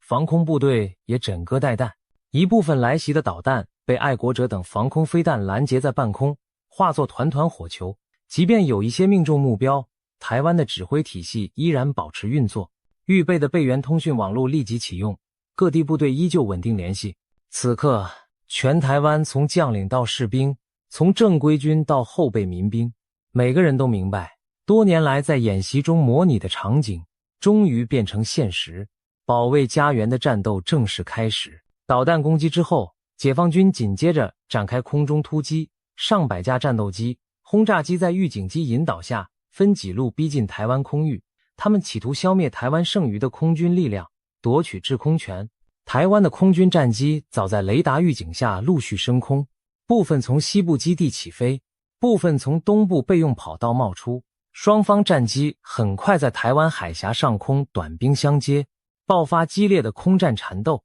同时，解放军的轰炸机在远处发射对地巡弋飞弹，试图进一步摧毁台湾的防空阵地。但台湾本岛的山区中隐藏着多重防空火力，天宫、霍克飞弹连连发射，一架架来犯的战机中弹坠落，空中交火异常惨烈，双方都有损失。然而中国空军无法全面扫清台湾的抵抗，台湾少数幸存的战机可以转往东部临时跑道起降，防空飞弹车则不断机动，打一枪换一个位置，使得解放军难以全部歼灭，制空权在短时间内仍呈拉锯状态。与此同时，在空战尚未分出胜负时，解放军可能会孤注一掷地出动空降兵和特种部队，企图快速瘫痪台湾的指挥中枢。他们或许尝试以高速直升机和运输机编队绕开主要战场，从台湾的山区或海岸低空渗透，让小股特战人员偷袭重要目标。例如，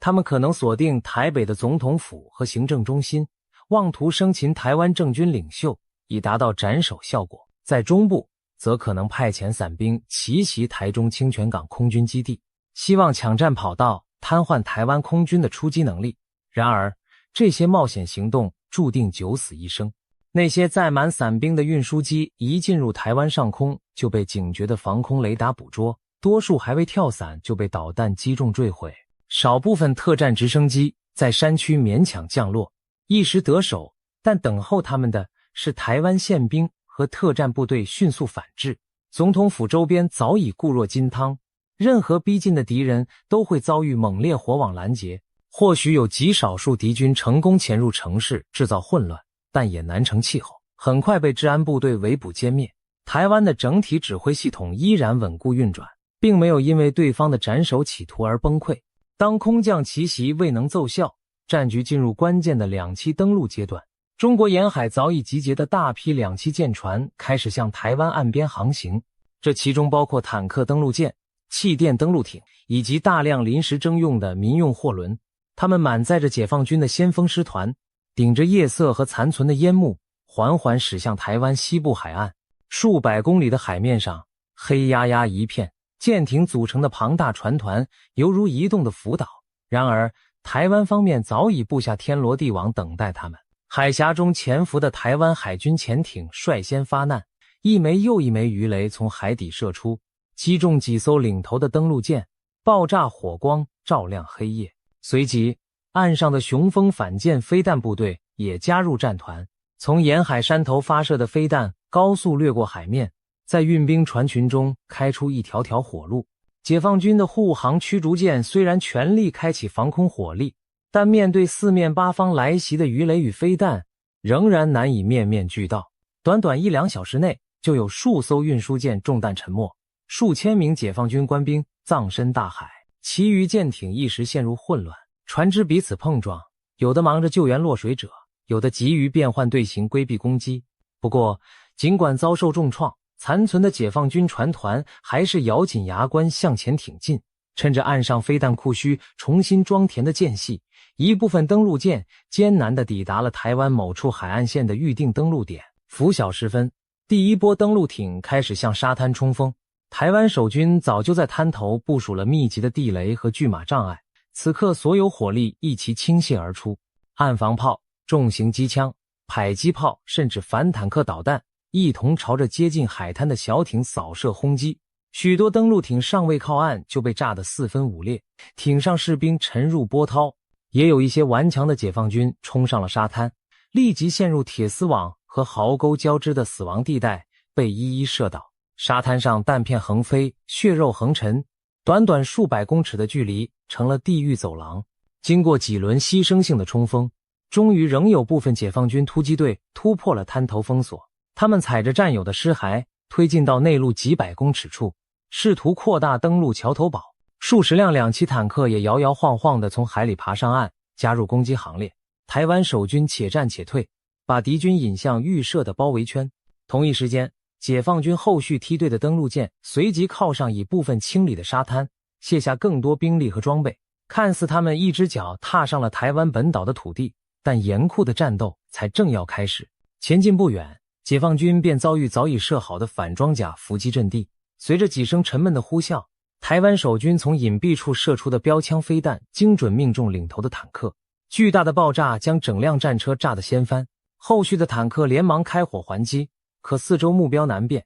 敌人在暗我在明，完全陷入被动。陆续登岸的几千名解放军步兵开始向附近的一座城镇推进，却发现道路已被破坏，街道上架满路障。原本以为可以很快夺下的小镇，此刻宛如一座死城，但背后却潜伏着无数枪口。刚拐入一条巷弄，前头士兵就被冷不防射出的子弹放倒。一场残酷的巷战展开了。台湾守军熟悉地形，在楼宇间穿插伏击，而解放军官兵人生地不熟，每前进一步都要付出血的代价。一排排子弹从窗户、屋顶射向街上的亲军，迫击炮弹从天而降，击中拥挤的人群。解放军在狭窄街区无法发挥兵力优势，反而处处挨打，只能逐屋逐街强攻，伤亡人数与日俱增。战斗持续到黄昏，登陆的解放军部队伤亡惨重，却仍未能完全控制登陆点周边的城镇。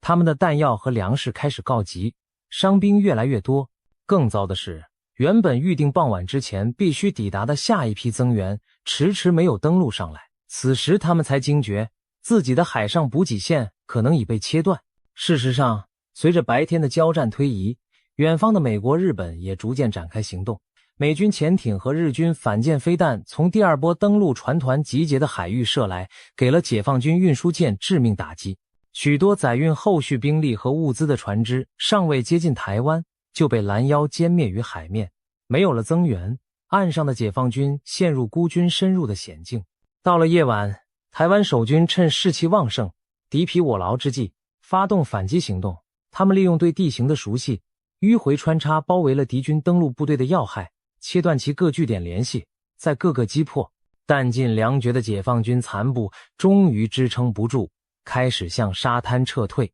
试图撤回舰艇避难。可此时原本接应的舰船大多不是沉没，就是远远逃开，岸边的解放军失去了退路。最后数千名奄奄一息的解放军士兵在沙滩上被四面合围，他们中有的试图负隅顽抗，有的扔下武器投降。战场上一片混乱与凄惨，疲惫不堪的台湾守军望着遍地残骸与俘虏，终于明白他们赢得了胜利。然而整个台湾也付出了惨痛代价，海岸城市残垣断壁，平民伤亡无数。上述这个假想剧本或许略显夸张，但它的每个细节其实都参考了专家们对台海战争的推演要点。例如2023年美国 CSIS 智库进行的兵棋推演表明，在绝大部分模拟中，中国都未能成功占领台湾。尽管台湾守军和美军盟军同样付出不小代价，但最终解放军往往因无法突破防线而退却。更有悲观的推演显示，即便中国勉强得手，也将是一场惨胜。中国海军主力几乎全灭，国内经济崩溃，美日亦伤亡惨重，整个东亚大乱。这种局面对谁都没有好处。无论细节如何变化，有一点是肯定的，武力犯台将是一场惨烈无比的消耗战，没有轻而易举的胜利，只有两败俱伤的结局。这也是为什么当我们说台湾是全球最难攻打的岛屿时，绝不是妄自尊大或浪得虚名，而是有着冷峻的事实根据。解放军若胆敢踏出第一步，就必须准备承受最坏的后果。台湾退役上将李喜明曾经表示，要让中国明白，攻台将使其付出巨大代价，而且即便如此，也未必能占领台湾。唯有如此，中国才会认知到解决台湾问题的最佳办法是和平而非战争。从目前看来，北京当局也确实被这现实所震慑住了，在没有十足胜算之前，不敢轻易发动攻击。值得一提的是，台湾之所以至今安然无恙，也反映出北京当局在战略上的两难处境。对中国领导人习近平而言，台湾问题既是他追求伟大复兴历史定位的关键，也是挥之不去的棘手难题。他一方面把统一台湾视为政治遗产的必要部分，另一方面又深知倘若诉诸武力而陷入泥潭，反而可能赔上中共政权的安危。因此习近平上台以来，对台政策日趋强硬，高调宣示不惜一战的决心。但真正下达攻击命令时，却始终投鼠忌器，裹足不前。从2016年蔡英文上台到2022年佩洛西访台，中共军演频频，台海风云紧张，但北京依然没有逾越最后的红线，就是因为现实抉择太过残酷。可以预见，只要台湾维持足够的防卫能力并获得国际支持，北京仍将被困在进退维谷的局面之中。或许问题的最终解答不是在战场上分出胜负，而是在时间与耐心中寻求另一种可能的出路。总之，台湾之所以被誉为地表最难攻下的岛屿，绝非浪得虚名，这背后是地理的险峻、军民的顽强以及国际形势的制衡共同塑造的结果。我们希望这样惨烈的战争永远只停留在推演和想象中，不要真的上演。正如有人所说，两岸问题的解答最终必须在和平中寻求，而不应在炮火中决定。毕竟，一场对所有人而言都是灾难的战争，永远不会有真正的赢家。大陆与台湾之间的关系一直是国际政治中最敏感的焦点之一。从上世纪中叶两岸分治开始到现在，已经过去70多年了。台海局势虽然风云变幻，但至今仍未出现真正的大规模军事冲突。这期间，中国大陆的军事力量日益增强，官方对统一台湾的决心从未动摇。按理说，在实力对比日趋悬殊的情况下，大陆似乎早就有能力以武力解决台湾问题。然而现实是，北京始终按兵不动，没有采取全面的武力犯台行动。这不禁让人疑惑，难道北京真的畏惧美国的干预，还是对跨海两栖登陆作战的风险有所顾忌？又或者，这其实是中国正在采取以拖待变的长期策略，在等待一个更有利的时机。要解开这个谜团，我们需要从历史背景、国际关系、军事评估以及中国内部因素等多重角度来深入剖析中国为何迟迟不对台动武的复杂真相。我们将回顾几个关键的历史片段，从朝鲜战争期间美军第7舰队进入台湾海峡，冷战时期的美蒋共同防御条约、金门炮战，到中美关系正常化后的台海飞弹危机，以及最近几年美国高层官员访台引发的紧张局势。每一段历史都折射出北京在对台策略上的精心盘算和谨慎克制。更令人惊讶的是，一位美国知名的中国问题专家黎安友曾用短短一句话道出了中国在台海问题上迟迟不动武的关键原因。这句话背后隐含着哪些深层逻辑？台海两岸未来的命运又将走向何方？接下来，让我们抽丝剥茧，一同来探寻这场跨越半个多世纪的战略博弈背后的真相。首先，我们将目光投向历史，回顾两岸分裂之初。1949年，中国内战进入尾声，中华人民共和国成立，中华民国政权撤退至台湾。毛泽东原本也计划乘胜追击解放台湾，并在苏联协助下着手组建海军，研拟渡海登岛方案。然而时局瞬息万变，关键转折点出现在1950年6月，朝鲜战争爆发。就在同年年初，美国国务卿艾奇逊曾发表谈话，称美国的太平洋防线不包含台湾，这让北京一度认为美国不会干涉解放台湾的行动。然而6月的韩战打破了这个判断，当月美军第7舰队奉杜鲁门总统之命驶入台湾海峡，宣誓拦阻任何一方改变台海现状。这等于为台湾穿上了一层保护衣，也让解放军原本可能的登岛计划被迫搁置。对北京而言，这是头一次直接感受到美国武力介入台海事务所带来的严峻现实。在朝鲜战场上，中美两国已经短兵相接，北京不愿在同一时间再与美军在台湾海域爆发冲突。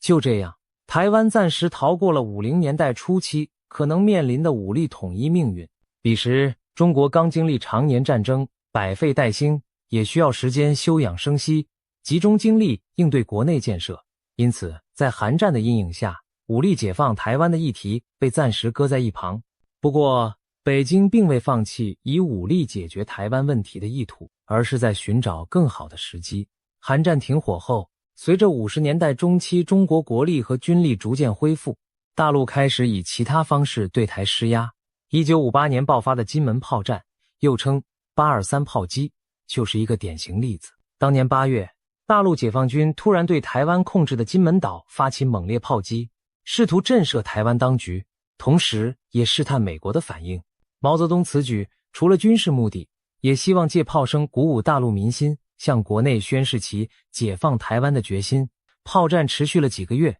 使得台海局势一度高度紧张。美国当时与中华民国政府签有共同防御条约，美军不仅协助台军运补，甚至考虑过使用战术核武来防止共军登岛。可见北京的挑战引发了美方极为强硬的反应。在美强力支持下，金门最终没有失守。这场炮战以北京宣布单方面停火而告终，之后演变为单日打、双日停的隔日炮击模式，一直延续到70年代初。据史料记载，毛泽东下令隔日炮击，保存实力的同时，也不使美方难堪。金门炮战显示出北京虽有决心以武下阻台北，但也谨慎地控制冲突规模，避免升级为与美国正面开战。对北京而言，彼时人民解放军的海空军实力有限，跨海登陆作战的确存在巨大风险，而美国干预更是不可测的威胁。由此可见，早在冷战高峰期，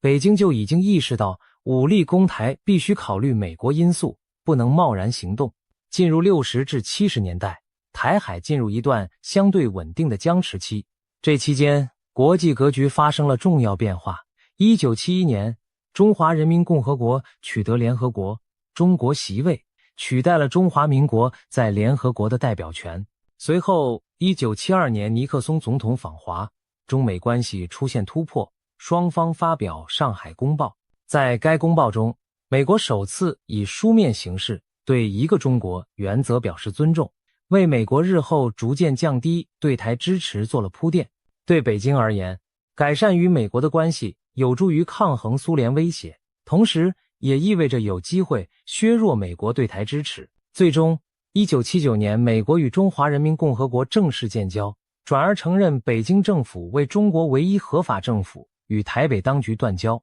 美军也在同年撤出了台湾，台北驻军、美军顾问团等完全撤离，台湾失去了长达数十年的美军保护伞。表面看来，这似乎为北京武统台湾移除了最大的国际障碍。然而事实并非如此简单。就在中美建交同年，美国国会通过《台湾关系法》，承诺继续向台湾提供防卫性军事装备，并声称任何试图以非和平方式决定台湾前途的行为，都将构成对西太平洋地区和平与安全的威胁，美国将予以严重关切。换言之，外交上美国不再与台湾有正式同盟，但通过国内立法，美国实际上给台湾提供了一道安全网。北京当局自然明白这部法律的含义，美国并未真正放手台湾，一旦大陆诉诸武力，美国极可能以某种方式介入。在此背景下，邓小平时期的中国对台政策转趋谨慎务实，更加强调和平统一、一国两制的倡议。邓小平在改革开放初期多次表示，两岸统一问题可以留待后人解决，甚至说过，我们等上100年也没问题。这样的话，一直只要最终能实现统一，短期内暂不急于动武。1981年底，时任人大委员长叶剑英提出了对台湾和平统一的9条方针，勾勒出一国两制的蓝图。统一后，台湾可以保留军队，保持社会制度不变，享有高度自治等。对北京而言，这些让步是争取台湾和平回归的诚意表现。同时，这一时期大陆将主要精力投入经济建设，优先发展生产力，以期提升综合国力。北京深知，只有国力增强，未来才有实力解决台湾问题。与此同时，北京也试图以和平姿态感召台湾民心。例如1987年开放老兵赴大陆探亲等措施，都是希望伪将来统一累积良好条件。可以说，在整个80年代，北京采取的是暂不急统，以养精蓄锐的策略。然而，和平统一的前景并未随着中国大陆的崛起自动到来。进入90年代，台湾的政治环境和民意出现新的变化。1990年代初，李登辉成为台湾领导人后，两岸关系经历了短暂的融冰。1992年，海峡两岸达成了著名的9·2共识，也就是双方都坚持一个中国原则，但对其含义各有表述的共识。在此基础上，1993年两岸两会负责人汪道涵和辜振甫在新加坡举行了历史性的会谈，史称汪辜会谈，开启了两岸官方交流的序幕。然而，随着李登辉后期政治立场日趋本土化，两岸互信迅速流失。1995年，李登辉以中华民国总统身份访问美国康奈尔大学，引发北京强烈不满。为了警告台北当局不要朝台湾独立方向迈进，北京在1995年至1996年间于台湾周边海域进行了系列飞弹试射与军事演习，史称台海飞弹危机。期间，解放军的东风导弹曾飞越台湾上空，意图震慑岛内民心。面对飞弹威胁，台湾社会最初出现短暂的恐慌，但很快恢复镇定。北京的五下并未动摇台湾民众对本土政府的支持，反而激起更强的反独意志。与此同时，北京的军事动作招致了美国更直接的干预。时任美国总统克林顿下令2个航母战斗群驶向台湾附近海域，以实际行动表明美国保卫台湾的决心。面对美军的示威，北京选择适可而止，于1996年台湾总统选举前夕结束了演习。这次危机充分显示，即便90年代中期解放军军力已有显著提升，但与美军相比仍有相当差距。北京无意在当时与华盛顿正面冲突，最终台湾在美国保护伞下举行了首次总统直选，台海危机暂时平息。对北京来说，这次事件既是一次试探，也是一堂课，既要防止台湾朝着法理独立方向走得太远，又要避免擦枪走火引发不可收拾的大战。因此90年代后期，大陆对台策略转向斗而不破，也就是透过外交孤立和适度军事施压来遏制台独，同时避免真正开战。千禧年之后，两岸关系继续曲折起伏。21世纪初，台湾经历了第一次政党轮替。2000年，主张本土意识的民进党候选人陈水扁当选总统。陈水扁政府时期，台湾岛内去中国化趋势明显，他甚至提出一边一国等论调，极力淡化两岸联系。大陆对此极为警惕。2005年，北京通过反分裂国家法，将防止台湾分裂明确入法，宣示如果出现台湾正式走向独立等重大事变，大陆将不承诺放弃使用非和平手段。这部法律是对台独势力发出的严厉警告，也是在为日后可能的武统行动寻找法律依据。值得注意的是，北京仍然将主动发动攻击作为最后不得已的选项，而非立即采取行动。事实上，2008年前后，两岸关系一度迎来缓和契机。马英九执政后奉行较为友善的两岸政策，宣示不统、不独、不武，两岸交流迅速增多，经贸联系愈发紧密，还签署了海峡两岸经济合作架构协议 ECFA 等重要协议。两岸关系最热络时，每年有数百万陆客赴台观光，双方几乎形成半个经济共同体。2015年，习近平与马英九在新加坡实现了两岸领导人历史性会面，开创了两岸高层直接对话的先例。然而这种和缓并未持续太久。2014年爆发的太阳花学运暴露出台湾年轻世代对与大陆过度靠拢的警惕。2016年，民进党蔡英文上台，他拒绝承认9·2共识，导致两岸官方互动急动。随着蔡英文2020年高票连任，以及台湾本土认同感不断提升，北京对台政策再度趋于强硬。最近几年，尤其在中美战略竞争加剧的大背景下，台海局势又陷入多事之秋。2020年以来，解放军军机频繁巡航，台湾周边空域几乎已成为常态化的绕台军事压力。据统计，解放军军机扰台架次从2016年时每年不到10次，激增到2021年后每年超过上千架次。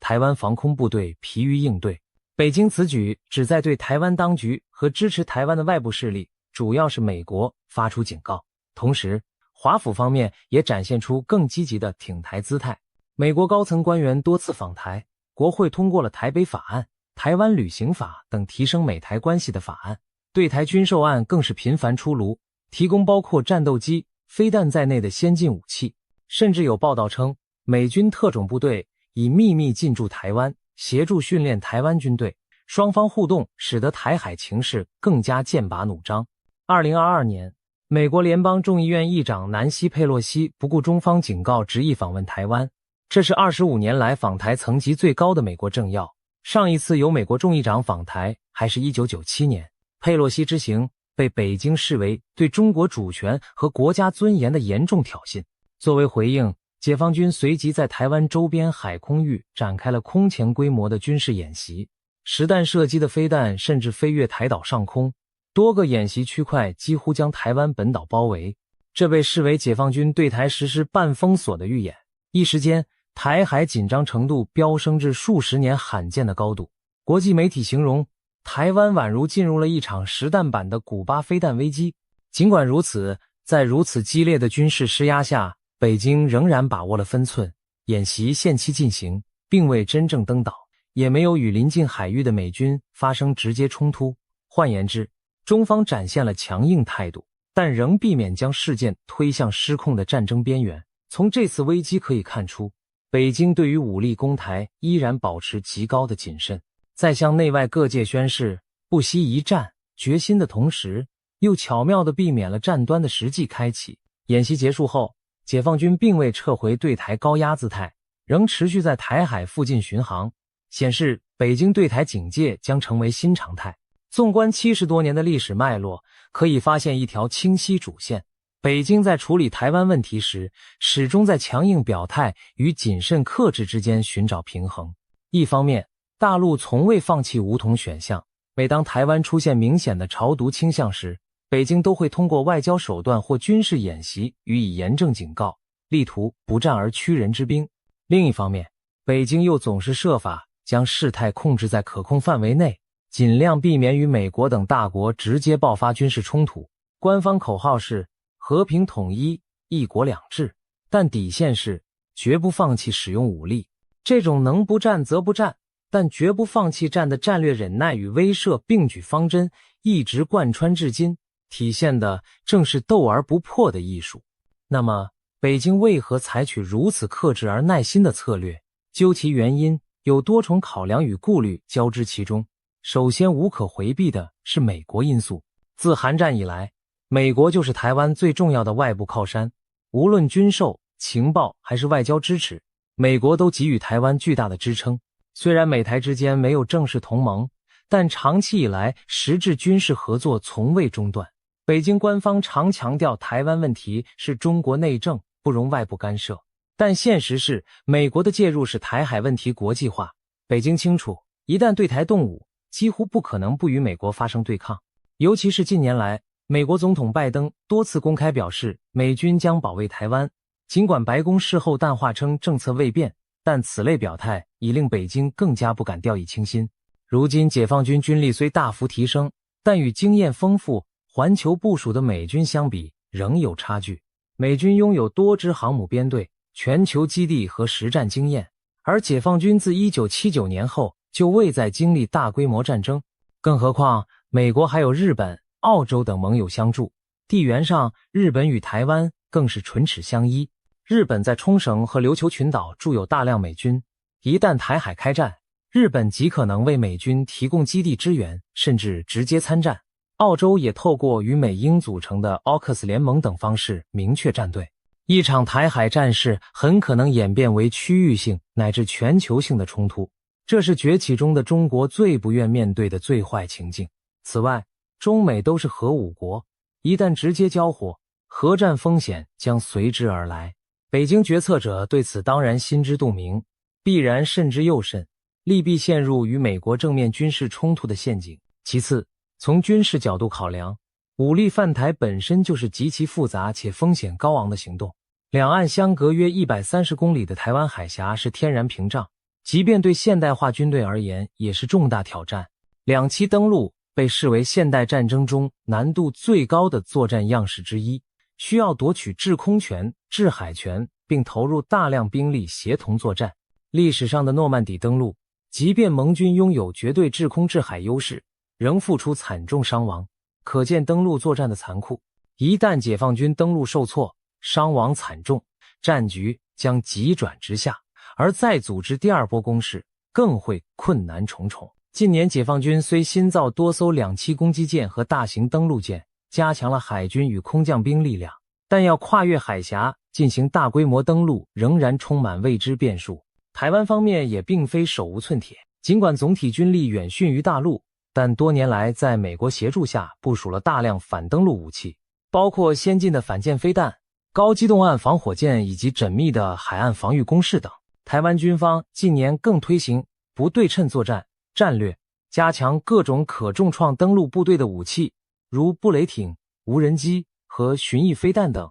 如果解放军企图闪电突袭登陆，台军可能一时守不住滩头阵地，但若台湾及早预警，做好防御，在滩头重创登陆部队，战局就可能陷入拉锯。战争从不按剧本发展，一旦僵持拖延，国际介入的可能性将大幅上升，局势对中国更加不利。北京深知武统行动必须确保速战速决，但要获得这种绝对把握殊为不易。有军事专家推测，攻台初期双方伤亡恐以万计，这对习惯和平的大陆社会将是巨大的震动。因此在畏惧绝对胜算前，领导层不敢轻易贸然出击。第三，经济与国际环境的顾虑不可小觑。中国经济经过数十年高速增长，已成世界第二大经济体，与全球体系高度融合，两岸每年贸易额高达数千亿美元。台湾也是大陆半导体等产业的重要供应者。如果对台动武，引发西方国家全面制裁和封锁，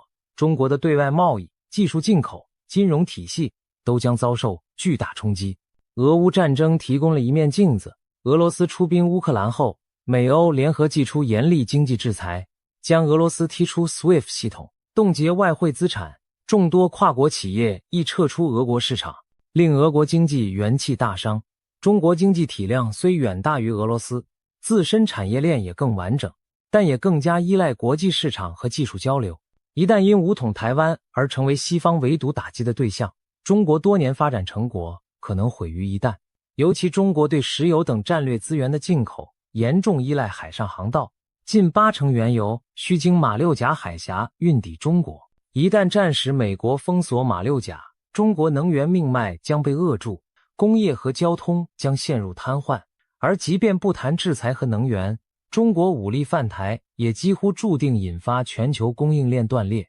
台湾掌握着全球电子产业的关键环节，以半导体为例，台积电生产了全球过半先进晶片。若台海爆发战争，台湾的半导体产业将被毁灭或中断，中国自身的科技工业也将遭受沉重打击。北京当然不愿轻启战端，把自己辛苦建立的现代化经济置于险境。此外，国际舆论和外交压力也必须考量。台湾问题在国际上高度敏感，如果大陆率先发难，即便一些发展中国家理解中国立场，西方几乎肯定会将中国描绘成侵略者，以此联合更多国家对华施压。中国苦心经营的国际形象将毁于一旦，外交空间大幅压缩。对一向注重国际声望和长远布局的中国领导层而言，这些都是绝不能忽视的成本。第四，国内社会稳定与政权安全的考量同样影响决策。中共执政以来，政权合法性部分建立在民族舆情和国家统一的承诺上，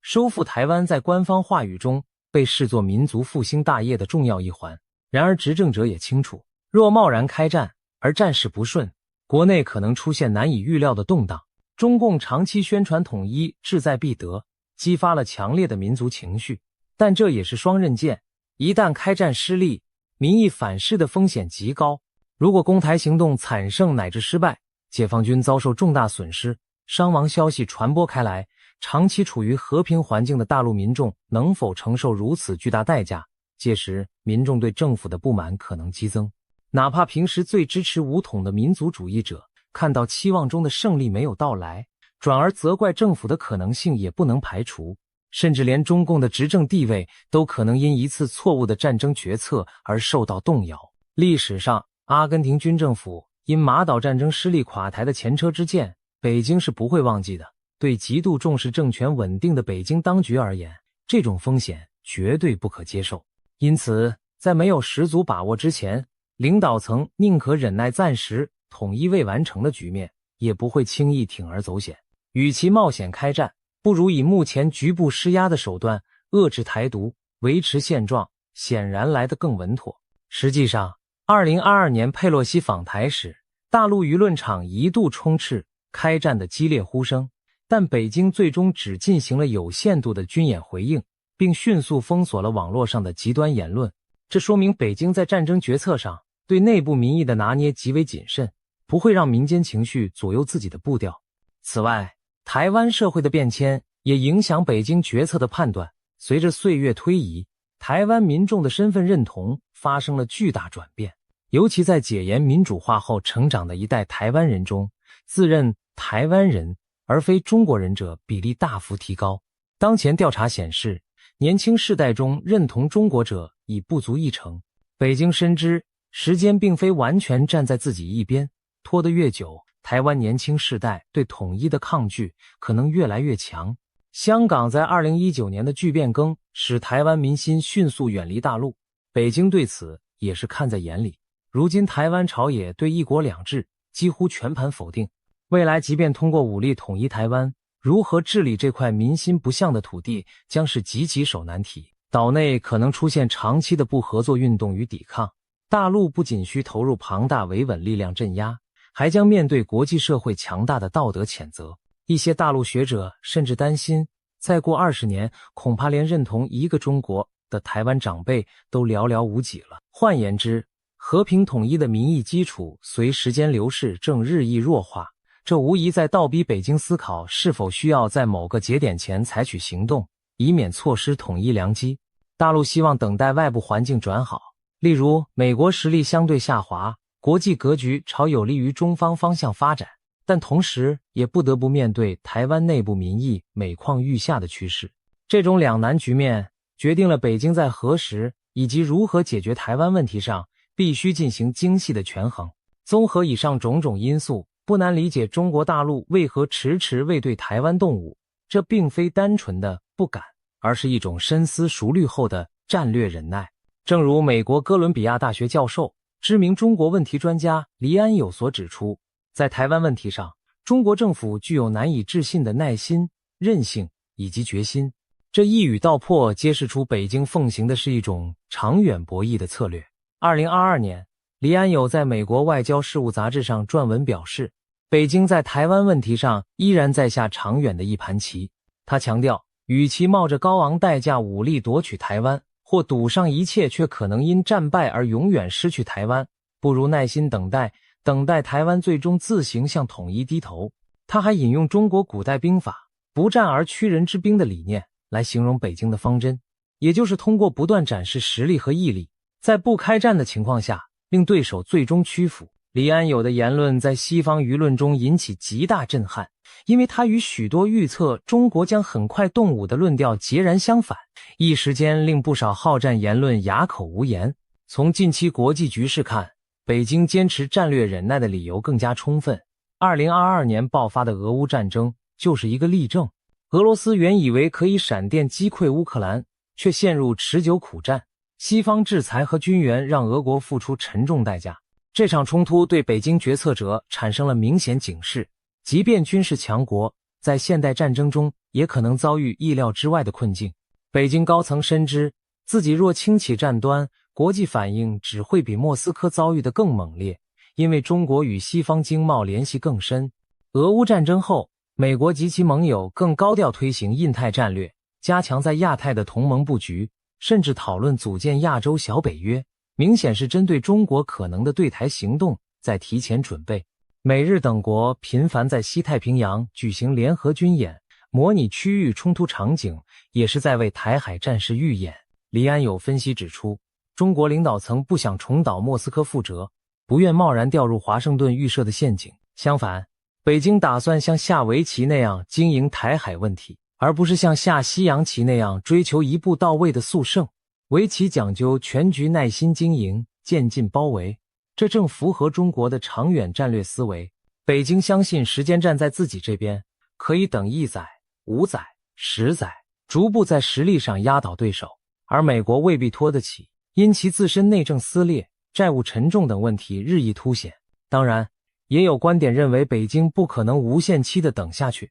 毕竟台湾民心在变，美国的围堵也在强化，但至少在当下，以时间换取空间仍是北京的基本盘算。部分军事专家甚至推断，中国不会让统一大业拖过2030年。不过这种说法并无官方依据。正因如此，我们看到中国大陆当前在台海问题上采取的是渐进升压，但谨慎克制的路线。一方面，持续强化军事准备，研发航母、高超音速导弹等新式武器，加紧登陆作战演练；在外交上则孤立台湾，削减其所谓邦交国数量。目前台湾仅剩13个邦交国，务求在气势上压倒台湾，使其士气日渐低落。北京还运用经济诱因与压力并举，一方面吸引台湾企业和人才赴陆发展，另一方面限制台湾商品输入，试图削弱台湾的经济活力和民心信心。同时，大陆通过统战宣传对台湾舆论渗透施压，宣扬统一不可避免的讯息，以动摇台湾的抗拒意志。另一方面，北京又刻意将行动控制在不开第一枪的范围内，在给予台湾当局和国际社会强大压力的同时，避免激化出立即爆发的冲突。这种做法正是战略忍耐在现实中的体现，耐心的等待最终能够不战而胜的机会。如果形势始终无法如愿，也至少要等到自身实力和国际态势更为有利之时才动手。当然，若未来台湾或国际局势出现突破北京红线的巨变，北京的克制也可能立刻让位于雷霆一击。展望未来，台海局势依然充满不确定性，北京的耐心并非没有极限。习近平曾表示，台湾问题不能一代一代拖下去，透露出不愿将统一大任无限期往后推的决心。一旦台湾朝着法理独立迈出实质一步，或美国在台湾问题上越过北京设下的红线，例如直接派兵驻扎台湾，战略忍耐的空间就会消失，武力一击的决心将大幅提高。届时北京很可能立即启动既定的作战方案，不给台湾和美国额外准备的时间。在中国国内，统一台湾被视为民族复兴的重要标志。随着中国综合国力在21世纪中期趋近乃至超越美国，北京或许会更有信心，也更有压力在那时了结台湾问题。有分析推测，2027年前后适逢解放军建军100周年，2035年是解放军既定的现代化目标年，2049年又是中华人民共和国建国100周年。这些时间节点都可能成为北京考虑解决台湾问题的窗口，但这些仅属猜测，真正决定因素仍是当时的实力对比和国际环境。如果10年、20年后，中国军力足以压制美日联军，经济足以承受制裁风暴，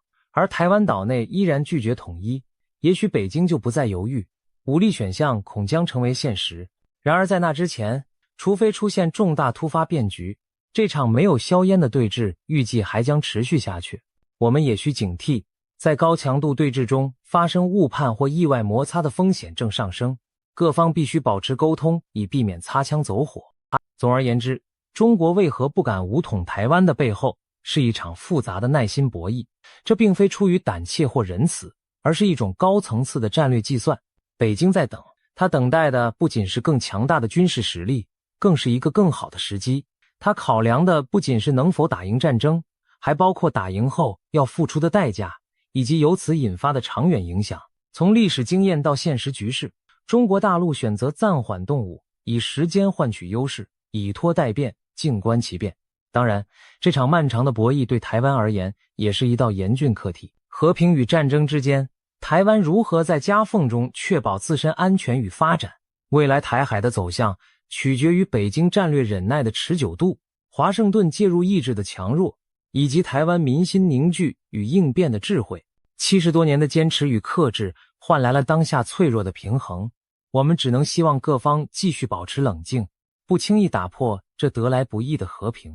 毕竟，一旦算计失误，战端开启，将是整个区域乃至全世界都难以承受的灾难。历史的脚步虽然不停向前，但我们祈愿它不必以战火和生命为代价，唯有让理性与克制战胜冲动与对抗，台海方有望在不战中迎来和平统一与长久安宁的那一天。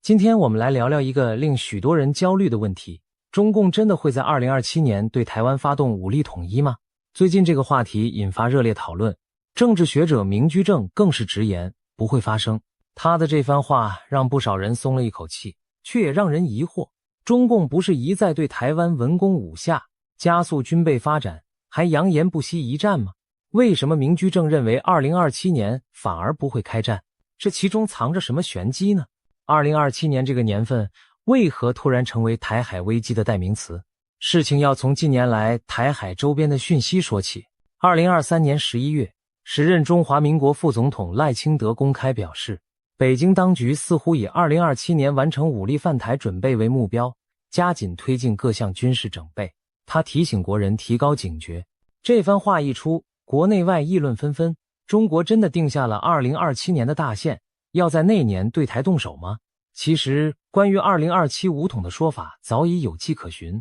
首先，中共在内部将2027年设定为解放军实现建军100年奋斗目标的年份，因为1927年是中国人民解放军建军的起点，习近平要求军队在建军100年之际达到较高水平的现代化。外界普遍解读这项目标包含了提升对台作战能力。然而，需要澄清的是，中国官方并未公开宣布2027年一定武力统一台湾。赖清德提到的这个说法，多半是根据情资研判和中共军事现代化时程推测而来。习近平在2022年召开的中共20大报告中，虽然重申祖国完全统一一定要实现，也一定能实现，并强调绝不承诺放弃使用武力，但他也表态愿意以最大诚意争取和平统一的前景。值得注意的是，习近平并未给出统一的明确时间表，只是强调最终目标。因此，外界把2027年视为北京攻台的期限，某种程度上是一厢情愿的揣测。对中共而言，2027更像是军事能力建设的一个阶段性节点，而非必然动武的最后期限。当下时间已走到2025年底，台海局势虽然紧张，但总体保持平衡。未来几年里，还有几个重要节点值得我们注意。首先是2024年美国总统大选结果，华府对台政策随着政党轮替可能出现变化，中共会密切观察。如果美国新政府对介入台海态度趋于保守，也许会增大北京动武的胆量。反之，若美国更加强硬支持台湾，北京则更会投鼠忌器。接着是2026年至2027年。2027年是解放军建军100周年，也是习近平第3个任期尾声。中共可能希望在这前后展示某种历史性成就，因此不排除北京在2026年或2027年制造一场重大事件，例如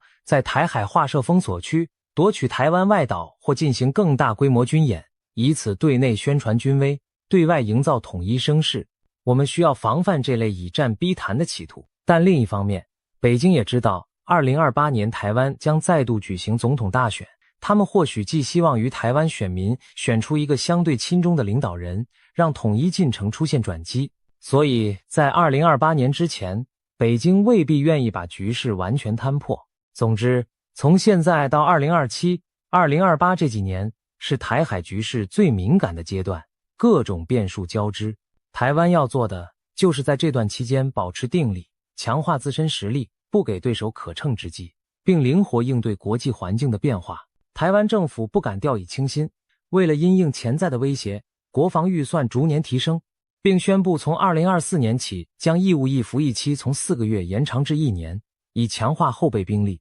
一项特别国防预算也在规划，用于采购更多防卫武器。台湾也积极向美国采购先进军备，包括岸置鱼叉、反舰飞弹、高机动性多管火箭系统、HIMARS、无人机等，来增强对解放军登陆舰队的威胁。F-16V 战机、M1A2T 坦克等采购案也在进行中，未来几年将陆续交付。台湾并开始自制长程精灵飞弹等武器，以便在战时能打击对岸军事基地，让中共本土也感受到压力。此外，国建国造计划下首艘自制潜舰已于2023年下水，未来投入服役后将提升海军下组封锁的能力。政府也推行后备军人重新训练，加强民防教育，目标是让台湾整体变成一只难以撼动的豪猪。换言之，台湾正努力让自己更强韧，这反而降低了战争爆发的可能性，因为中共越难一击得手，动武的念头就越会被打消。另一方面，美军目前在亚太地区已经部署重兵，第7舰队坐镇西太平洋，主力航母打击群长驻日本横须贺基地，美军第7空军驻扎南韩，第13航空队位于关岛，冲绳则部署有美海军陆战队远征军，若台海生变，这些驻军将在第一时间投入支援。此外，美国正与日本、澳洲、菲律宾等周边国家合作强化军事布局，例如在冲绳增设反舰飞弹部队，在澳洲轮驻轰炸机和战斗机，在菲律宾获得更多军事基地使用权等，目的都是为了缩短台海有事时美军的反应时间。换言之，中共若轻启战端，几乎注定要同时面对多个强权的夹击，不可能仅和台湾单打独斗。然而，就在舆论一片悲观时，明居正教授的一番分析提供了不同角度。明居正教授是国立台湾大学政治系名誉教授，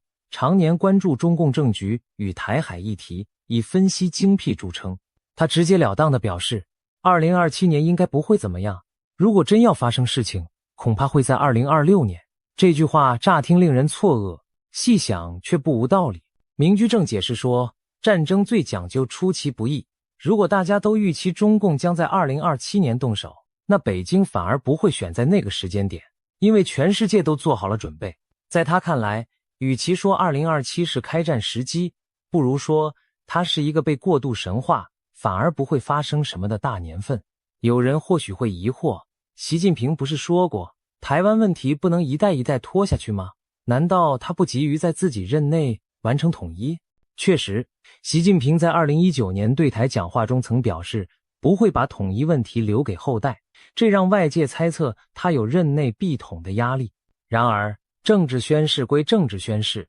真要付诸行动时，习近平仍会衡量实际风险。对他而言，中华民族伟大复兴是终极目标，统一台湾只是其中一环。如果急于求成，反而引爆战争，拖垮复兴进程，那将是他不愿见到的。本质上，习近平是一位务实的威权统治者，他固然渴望留名青史，但更在乎确保红色江山稳固。他可以等，只要认为未来条件会更好。因此，他虽然表面上强调不会把统一无限期拖延，实际上却没有设定明确的最后期限，就是为自己保留腾挪的余地。明居正的推论其实有其逻辑基础。2027年之所以受关注，正是因为各方都在为可能的冲突预做准备。美国这几年极力强化在亚太地区的军事部署，增派部队轮驻关岛、澳洲，并拉拢盟友，组成更紧密的联防网络。例如，美日同盟更进一步，日本承诺将军费在2027年前提高到 GDP 的 2%，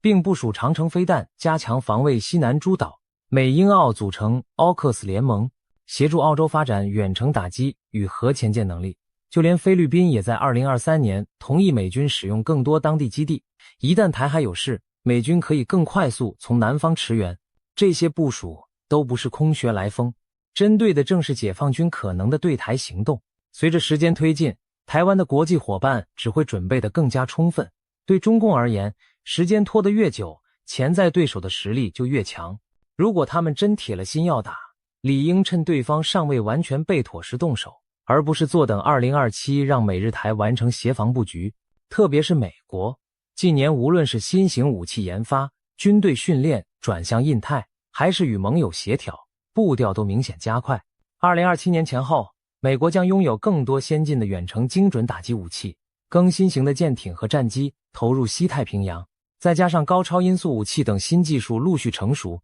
一旦开战，解放军将面对更棘手的对手。从这个角度看，中共若真打算在可预见的未来攻台，时间并非站在他那边，拖到2027，恐怕胜算更低。那么，为何中共不干脆更早行动，在美日军力还没完成部署的空当出击呢？原因在于，即便趁现在，解放军也没有十足把握，而且付出的代价依然高得令人却步。我们可以从军事、外交、经济等几方面来看中共面临的难题。首先，从军事角度，武力犯台是一场极其困难的战役。台湾四周环海，天险明显，光是跨越台湾海峡这一道天然屏障就难如登天。回顾历史，跨海远征往往是最艰巨的作战类型。例如拿破仑与希特勒都因英伦海峡的阻隔无法入侵英国，二战中，美军登陆日军重兵把守的冲绳岛也付出沉重代价。近代史上最大规模的登陆行动就是1944年的诺曼底登陆，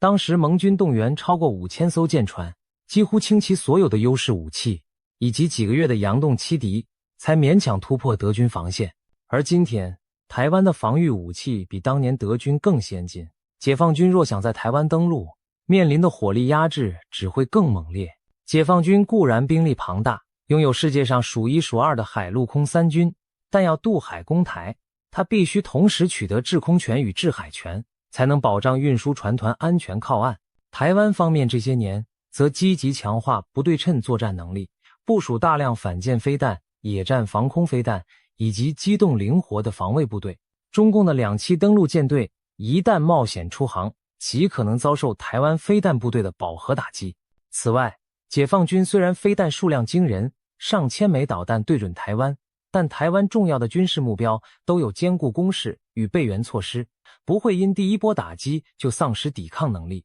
更何况，解放军自1979年与越南的边境战争后，再没有打过大规模现代化战争。40多年和平岁月中，官兵缺乏实战经验，指挥体系也没有经历战火淬炼。一支缺乏实战经验的部队，即使装备先进，也可能在真正残酷的战场上暴露弱点。反观台湾军队，虽规模较小，但训练有素，熟悉本岛地形，加上有美日情报技术支援，以守势作战而言，并非没有胜机。据军事专家估算，中共若想成功攻占台湾，至少需要投入约20-30万兵力登岛作战，并准备超过1000架次各型运输机，上百艘登陆舰船，将部队和物资运达滩头。然而以解放军目前的2栖投送能力，一次最多只能运送数万人登陆，远不足以覆盖整个台湾。这意味着他必须分批增援，而每一批渡海增援都可能遭台湾反舰飞弹与潜艇的拦截击沉。一旦运输船团损失惨重，登陆部队就会因后继无援而被围歼。此外，台湾海峡海况复杂，全年中只有特定月份风浪较小，适合大规模渡海。一般认为夏末秋初是相对合适的窗口期，中共能选择的攻击时机也受限制。天时地利若不站在他那边，强行用人海战术送兵过海，结果很可能只是徒增伤亡。再从国际角度看，中共武力犯台几乎注定会引发外部干预。美日等国早已表明对台海安全的高度关切。美国总统拜登上任以来，曾4度公开表示，一旦台湾遭攻击，美国将出兵防卫。尽管事后美国官方澄清对台政策没有改变，但这些话已经显示出美国不会坐视台湾被武力吞并而无动于衷。可以预见，如果台海爆发战事，美军很可能迅速介入，届时驻日美军、第7舰队、第13空军等都会投入行动。此外，日本今年也强烈表态，台湾有事就是日本有事，并持续扩充西南诸岛的防卫力量，强化离岛作战能力。澳洲则在美国协助下提升长程打击实力，印度也对中国保持高度戒心。简而言之，中共一旦开战，迎接他的将不只是台湾，而可能是一支多国联军的阵容。这对中国而言将是一场前所未有的硬仗，一不小心就可能演变成世界大战。中共高层必须慎思，真的要为了统一目标赌上与美日开战的风险吗？除了传统军事力量外，核武的存在也使台海问题更加复杂。美中之间维持着一种核恐怖平衡，谁都不敢把对方逼到使用核武的绝境。所以中共如果想迅速制服台湾，理论上可能动念先发制人的战术核打击来瘫痪岛内抵抗。然而一旦中共对台湾甚至对美日使用核武，后果将不堪设想，全球对中国的谴责和报复将排山倒海而来，中国自身也难免遭受毁灭性反击。因此核武更多是扮演下组角色，中共真正能考虑的仍是常规战争手段。但是在核武阴影下，常规战争也无法演变成一方对另一方的绝对压倒性胜利。一旦北京发现常规打法失利，会不会铤而走险升级冲突？这种不确定性进一步增加了各方决策的谨慎。总之，台海战事一旦开启，就很难控制在中共理想中的范围内，反而可能引发难以收拾的连锁反应。这也是中共迟迟不敢轻启战端的原因之一。接下来看经济层面，现代战争从来不只是军事对决，更是经济实力的较量。中共若攻击台湾，经济上的连锁反应恐怕也是他们难以承受的。首先，台湾是全球半导体产业中心之一，战争将严重干扰芯片供应链，进而冲击世界各国的科技产业，包括中国自己。中共当然可以宣称，解放台湾后，他将掌握台积电等企业，把技术纳为己用，但这种想法非常天真。战争状态下，晶圆厂这种高科技设施要不是停工就是被毁，就算硬是完整接收，没有原团队经营也无法运转。更大的经济风险在于国际制裁与资本外逃。2022年俄乌战争爆发后，西方国家迅速对俄罗斯实施金融制裁、能源禁运等措施，让俄国经济元气大伤。中国虽然体量比俄国大得多，但也高度依赖对外贸易和投资。一旦台海开战，美国和其盟国很可能采取类似甚至更严厉的制裁手段对付北京，包括冻结中国在海外的大量资产，切断中国银行的 SWIFT 国际结算渠道，禁止关键技术和设备出口中国等。外资企业也会出于风险考量，纷纷撤离中国市场。如此一来，中国苦心发展数十年的经济将受到重创，人民生活也会陷入困顿。中共历来以经济成长作为执政合法性的基础，他们敢拿这一点去冒险吗？此外，战争带来的直接破坏也是笔天文数字的成本。台湾本岛虽小，但经济总量约6000亿美元。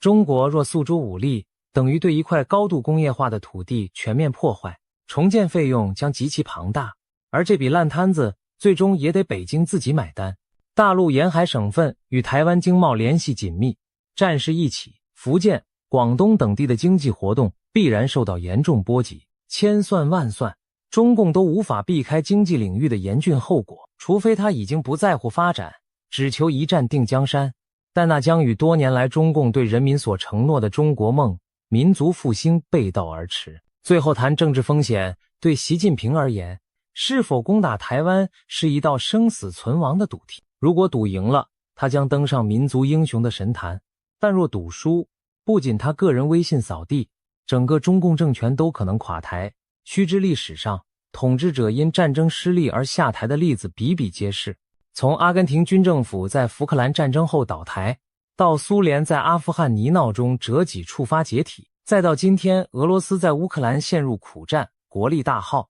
独裁者们的冒险往往换来政权崩溃的下场。习近平和中共高层不会不明白这点，所以尽管他们对内强调不惜一战，不允许台湾独立，真到下令开战那一刻，必定是深思熟虑、权衡再三的结果，不会轻易冲动。此外，中共还得考虑人民的态度。多数中国大陆民众在官方宣传下仇视台独，向往统一，但这种民族情绪能否撑过一场长期而艰苦的战争是未知数。一开始也许爱国热情可以动员年轻人上战场，但如果伤亡数字节节攀升，经济凋敝，物资短缺，老百姓对战争的支持恐怕难以为继。尤其中国现在每年有上千万大学毕业生，就业压力本已巨大，倘若战争导致更多青年被征召上前线，甚至成批阵亡，社会舆论可能很快从狂热转为反战。中共最害怕的就是内部出现不满甚至动乱，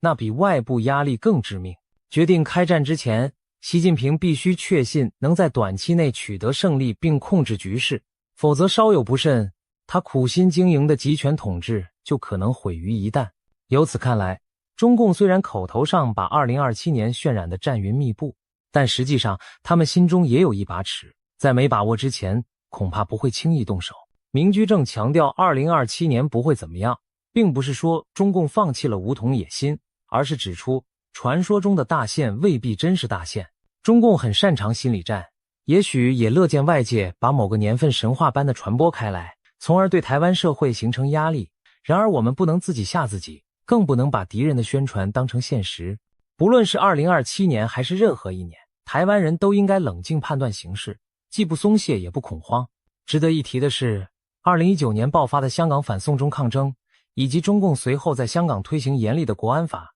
极大打击了台湾民众对一国两制的信心。本来北京长期希望以和平统一一国两制，又使台湾接受统合。但香港的例子证明，中共的承诺可以说变就变。如今台湾绝大多数人民都排斥一国两制，对中共的不信任达到空前高度，和平统一的可能性日趋渺茫。这也是为什么北京方面转而更加倚重文攻武吓，企图用硬手段逼台湾就范。然而恫吓反而让台湾人民更团结地拥抱自由民主的生活方式，不愿向威权低头。中共若不调整策略，继续以威逼代替利诱，只会令两岸民心距离越来越远。明居正提醒大家，我们每天滑手机、看网络，都可能已置身一场没有硝烟的战场。如果台湾内部因此人心惶惶，自行崩溃，那么北京甚至无需动用一兵一卒就达成目的了。中国多年来透过网络开打对台认知战，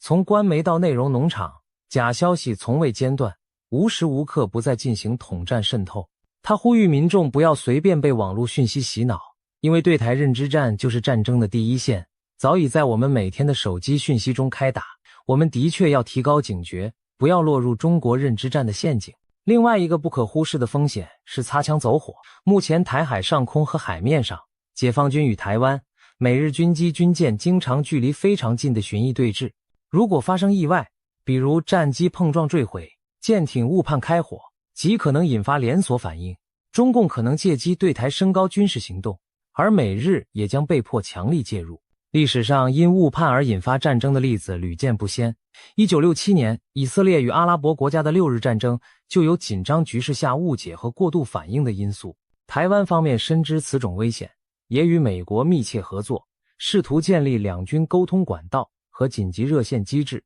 以便在突发事件时缓和局势。但是危机时刻瞬息万变，我们仍需有万全准备和冷静判断力，才能避免一颗火花烧遍草原的悲剧。中共或许希望透过长期施压，孤立台湾，等待台湾自己内部分化，甚至向北京妥协。然而也有观点认为，北京可能倾向采取怀柔加封锁的方式，而非立即全面登陆。所谓封锁，就是以海空军力量切断台湾与外部的联系，在不直接轰炸城市的情况下，用经济孤立和心理压力逼台湾就范。这种方式表面上看似比直接攻城略地温和一些，中共可以对内宣称不是在攻打台湾人民，而是逼台当局谈判。不过封锁同样是战争行为，台湾必然不会坐以待毙，国军会出动军舰与飞机尝试突破封锁，美日等国也可能组织护航舰队护送物资进入台湾。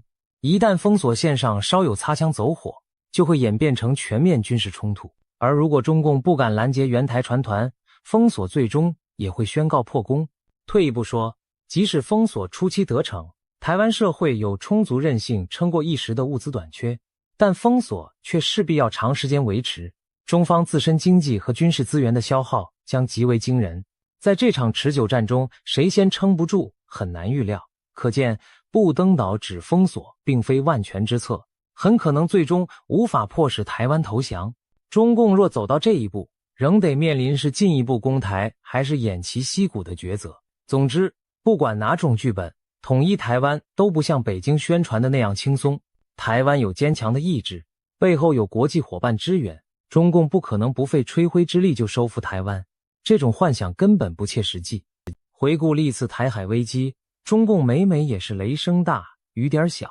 1950年韩战爆发时，美国第7舰队进入台湾海峡，迫使毛泽东暂缓了原定的攻台计划。1958年的823炮战，中共对金门发动猛烈炮击，意图震慑台湾和美军，但台湾军民顽强抵抗，美国也提供了后勤支援。最后，中共见难以得逞而停止炮击。再比如1995年至1996年的台海飞弹危机，中共试射飞弹和大规模军演恫吓，企图影响台湾首次民选总统。但美国派出2个航母战斗群驶向台海附近巡弋，展示维护台海稳定的决心。结果中共的演习最终虎头蛇尾收场，台湾的选举如期举行，危机平安度过。可见中共历次叫嚣虽然声势惊人，但真正付诸行动时都投鼠忌器，因为他们知道一旦碰上美台坚决的防卫，战争远非想象中那么容易。21世纪以来，两岸局势几经起伏。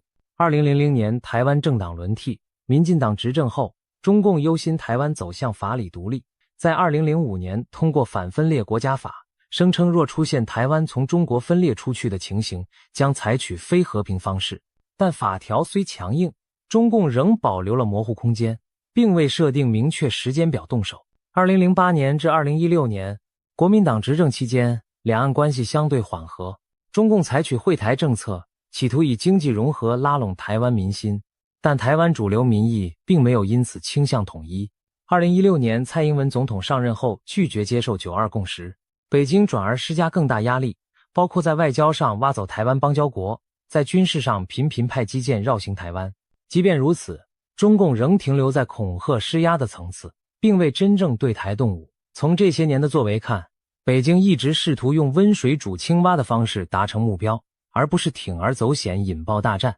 设想最坏情境，如果某一天清晨，中共真的对台湾发动突然袭击，情形会是如何？台湾北部的天空出现密密麻麻的飞弹轨迹，一些军事基地和关键设施遭到轰炸，台北市拉响刺耳的防空警报，民众惊慌奔向防空洞避难。南部左营海军基地传来震天巨响，码头上一艘艘军舰中弹燃烧，港口弥漫黑烟。东部花莲的空军基地战机紧急起飞迎敌，而民用机场的跑道却被炸出巨大弹坑，所有商业航班停飞，全台湾进入战时状态。高速公路上满载部队和物资的车队疾驰，电视、网路中不断出现交战的画面，建筑物倒塌，火光冲天，救护车尖啸，医院挤满伤患。这不仅是军队与军队的对决，也是2300万台湾人民的生死存亡。短短几天内，台湾经济将陷入瘫痪，供水供电不稳，大众恐慌蔓延。而对岸的中国也好不到哪去，美日盟军可能开始反击，中国东南沿海的军事基地和港口城市将遭受导弹打击，原本繁荣的深圳、厦门可能出现市民大规模撤离，国际投资者疯狂逃离中国市场，人民币汇率暴跌，这将是一场现代文明无法承受的灾难。习近平当然清楚，一旦开战就没有轻易回头的余地，也没有真正的赢家。就算解放军最终占领台湾，国际制裁和连年动乱将把统一后的中国拖入困境，而台湾人民也不会俯首就范。战后岛内很可能出现长期的武装反抗和公民不服从，中共将陷入对付游击战与维持占领秩序的泥淖，就如同美国当年在越南和伊拉克碰到的困境一样。如果解放军无法速战速决，战争旷日持久，陷入泥潭的将不只是中国，也包括习近平本人和整个共产党政权的存亡。因此，他必须慎之又慎。总的来说，2027年并不是一个注定开战的日子，很可能像过去许多次台海危机年一样，有惊无险地度过。但这并不意味着威胁会就此消失，只是暂时往后延宕。随着时间推移，我们仍需密切注意中共军事力量的变化。有专家预测2030年代中期，也就是2035年前后，解放军现代化将达到新的高峰。届时中共可能觉得更有把握而蠢蠢欲动，台海冲突风险或许又会升高。因此，台湾绝不能因几年平安无事就松懈，我们必须把握现在这段相对和平的窗口期，持续强化国防，深化与美日等国的安全合作，不断提高下阻侵略的能力。唯有如此，才能一次又一次将战争的可能推远，直到有一天对岸的决策者放弃武力企图，或中国内部出现足以扭转局势的变化，那时台海威胁才算真正解除。最后总结一句，不用过度迷信某个年份，也不要任人恐吓，战争与和平的主导权不全在对岸手上，只要台湾这边做好准备，保持团结，敌人的如意算盘就不容易得逞。2027年不会是终局之战，只会是台湾在风雨中继续站稳脚跟的一年。我们要做的就是在这一年和未来的每一年，让中共统一台湾的野心都无法变成现实。相信凭借坚定的意志与智慧，我们终能度过一次次险关，迎来属于自己的和平未来。今天我们来聊聊台湾上空的谜团。这块只有36000平方公里的小岛，为什么被称作全球防空最密集的地区之一？传闻中，对岸就算出动5000架战机，也无法夺取台湾的制空权。台湾的防空能力何以被誉为世界顶级？而如果拿来和同样以防空见长的以色列相比，谁的天空盾牌更胜一筹呢？先别急着下定论，我们将深入探索台湾和以色列的防空秘密，从密不透风的飞弹网，到先进雷达、地下基地，再到真实战争的残酷教训，答案将一一浮现。试想，在未来的某天，漫天战机如乌云般朝台湾压境，声势显赫，仿佛要在数小时内夺下制空权。然而现实可能大大反转，警报拉响之际，台湾全岛上百处防空阵地同时活化，导弹如暴雨般腾空而起，一架架来犯战机还未看清岛上的山川，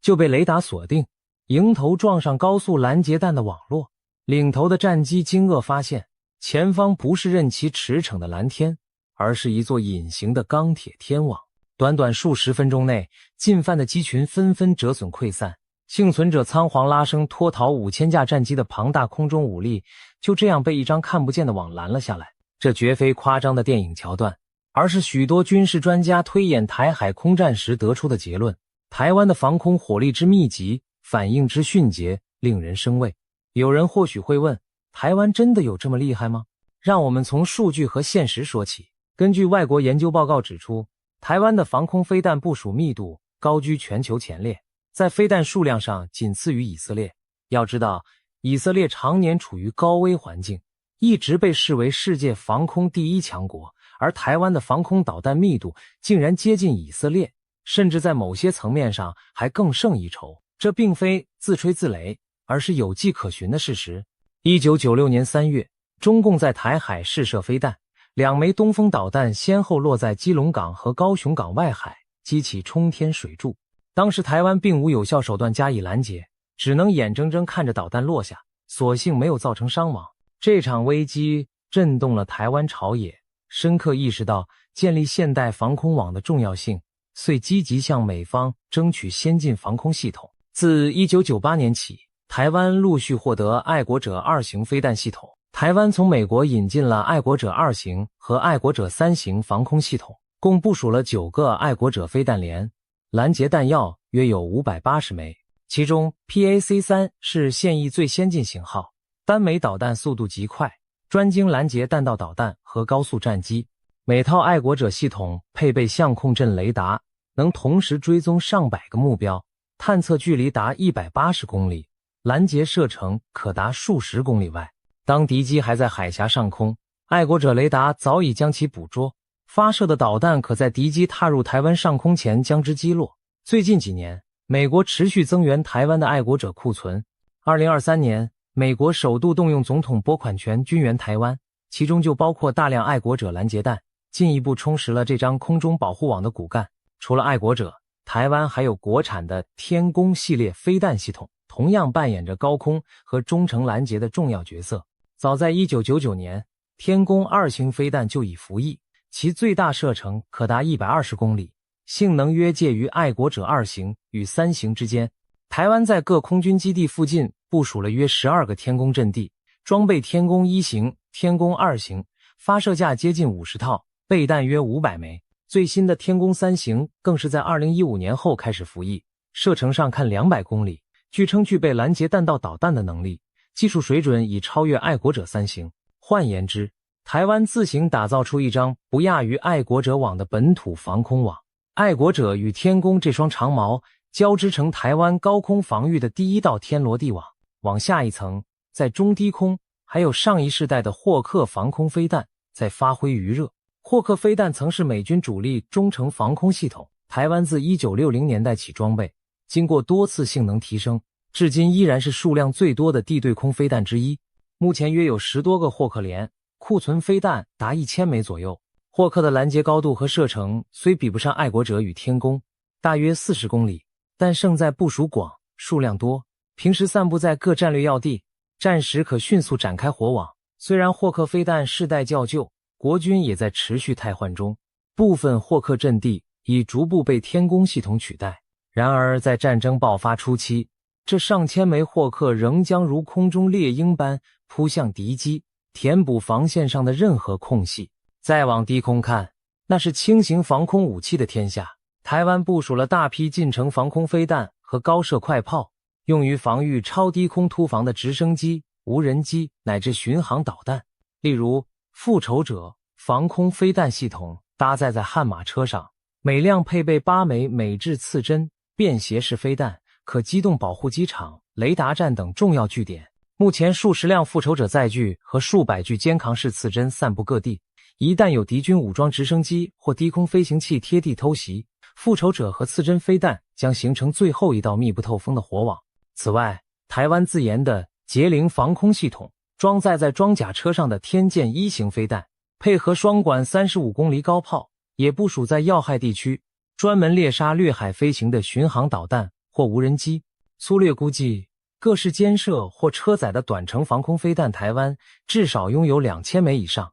加上数量可观的20公里、35公里高射快炮，足以构筑一个低空弹幕屏障。想象一下，当敌方巡航导弹贴地飞行想躲避雷达时，等待它的可能是树丛后突然射出的刺针飞弹。当武装直升机擦着浪头企图从海岸突袭时，岸边丛林里或许早已有捷羚的炮口悄悄瞄准。台湾的低空防空网虽然不如爱国者那般引人注目，但在补盲、防御、拦截死角上同样关键。与高空的爱国者、天弓共同构成台湾高有爱国者、低有刺针的立体防空结构。纵观上述，高中低远近各类防空飞弹在台湾形成了多层次的拦截网。如果把这些飞弹的有效射程圈画在地图上，会发现台湾本岛以及周边相当范围都被一层层同心圆覆盖。难怪有军事评论员用刺猬来形容台湾全身是刺，谁碰谁受伤。一架敌机若想穿透这多层防空，必须先避开爱国者和天弓的远程猎杀，再闪躲霍克和天剑中程飞弹的追击，即便钻到超低空，也还有刺针满天飞舞，伺机而动。任何一环稍有不慎，等待他的就是被火光吞噬的下场。除了飞弹本身，台湾的防空战力还体现在先进的侦搜与指挥系统上。俗话说，眼睛和大脑往往比拳头更重要。台湾在预警探测方面有一项王牌武器，名为扑鹿爪的远程预警雷达系统。这座巨型相控阵雷达设置在新竹乐山山顶，监视范围上看3000公里，被誉为台湾的千里眼。当解放军战机还在起飞或尚未接近海峡中线，这座雷达就可能已经捕捉到动静，让国军预先掌握敌情。尤其是对于高速飞行的弹道导弹，扑鹿爪能在导弹刚离开发射架数十秒内就发出预警，为后续拦截争取宝贵时间。有了这样的长程雷达做后盾，台湾防空部队几乎不可能被偷袭致盲。更重要的是，台湾全岛还布满各式中短程雷达站、被动电子侦测设备，甚至在海峡上空24小时有E2开尔文空中预警机巡航。这些千里眼与顺风耳组成密织的侦测网，把任何风吹草动都盯紧。一旦有目标闯入，一连串自动化的指管系统会迅速研判威胁级别，指挥相应的防空单位开火拦截。可以说，台湾建立了亚洲首屈一指的统合防空系统，资讯流通畅通无比。从乐山雷达站到各飞弹连，各节点透过光纤和卫星保持连通，使得防空反应如闪电般快速。台湾的指挥官们坐镇深山碉堡中，就能掌握全台天空态势，下达作战指令，仿佛大脑调配四肢般，瞬时千军万弹齐发。值得一提的是，台湾空军战机与地面防空之间也有紧密的协同。平时若有不明军机接近，空军的 F-16、幻象2000、霍金国号战机常在预警机引导下优先升空拦截，尽量在远距离将敌机赶离，以免动用宝贵的地对空飞弹。但若敌方攻击波规模过大，或者我方战机因跑道受损无法起飞，那么所有拦截任务就交由地面防空网全权承担。这种双层互补的防空机制，使得台湾的制空权防御更加可靠而灵活，不致因单一环节失效而全面崩溃。因此，综合地形、设备、战术和决心，台湾构筑出一个令人生畏的天空堡垒。不妨参考最近的俄乌战争。2022年，俄罗斯入侵乌克兰，上千架战机却迟迟无法掌握乌克兰的制空权。原因就在于乌克兰残存的防空飞弹部队虽然装备的是老旧的 S-300和山毛榉等苏制系统，但仍多次击落俄军战机和巡航导弹，使俄军不敢贸然贴近。连乌克兰这样有限的防空火力都能让空中强权投鼠忌器，更何况台湾部署的防空系统在质与量上远远胜过乌克兰。有西方媒体评价称，台湾拥有奢侈级的防空配置，乌克兰平均拦截率约50%便已重挫俄军，而台湾的拦截率预计更高，因为爱国者和天宫性能先进太多。换言之，解放军若对台湾发动大规模空袭，极可能出现的状况就是成百上千枚来袭导弹在半空中被拦成团团火球，零星漏网之鱼也难以瘫痪台湾的整体防御。举个例子来说，假设解放军第一波对台发射400枚各型导弹，台湾的防空网即使仅拦截其中一半，仍有约200枚敌弹落下。由于中共导弹命中精度有限，真正砸中关键目标的弹头可能不到150枚。这固然会对台湾造成损失，但台湾境内有上百处军事据点，合计50多座可供军机运用的机场，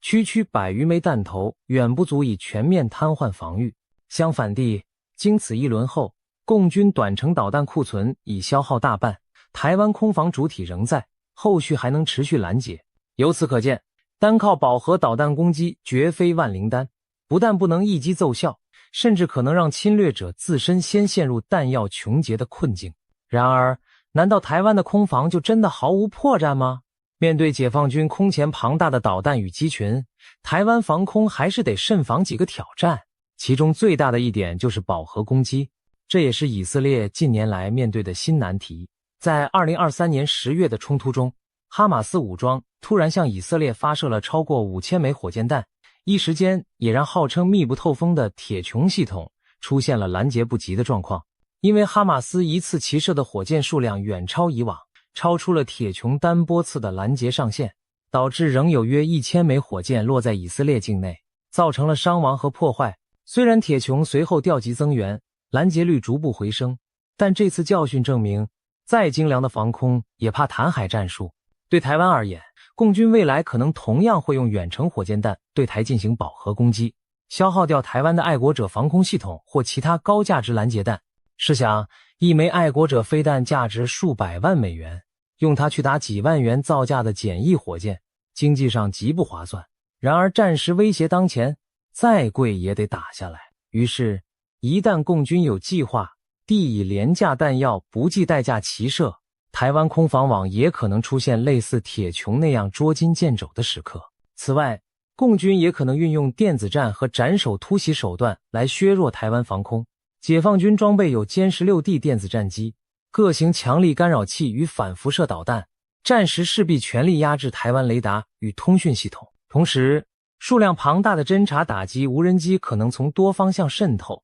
寻找防空弱点进行攻击，甚至派遣特种部队潜入台湾，破坏重要雷达站或导弹阵地的行动也不能排除。这类多维度袭击将对台湾防空构成巨大的挑战。国军针对这些威胁正积极准备，包括加强雷达站工事和备援系统，确保即使主雷达受干扰毁损，也有备用雷达接替，部署少量陆基近防武器，如高速机炮和干扰设备对付小型无人机，并研发新式反无人机技术。在指挥体系上，台湾防空采用分散多重备援架构，各单位能自主演算目标，不完全依赖单一指挥中心，因此抗电磁干扰打击的存活力较高。整体而言，电战与斩首奇袭是台湾空防的另一项隐忧，必须随时提防。随着无人机和逆踪技术的不断发展，未来的防空对决恐怕将更加复杂。历史经验也告诉我们，巧妙的防空部署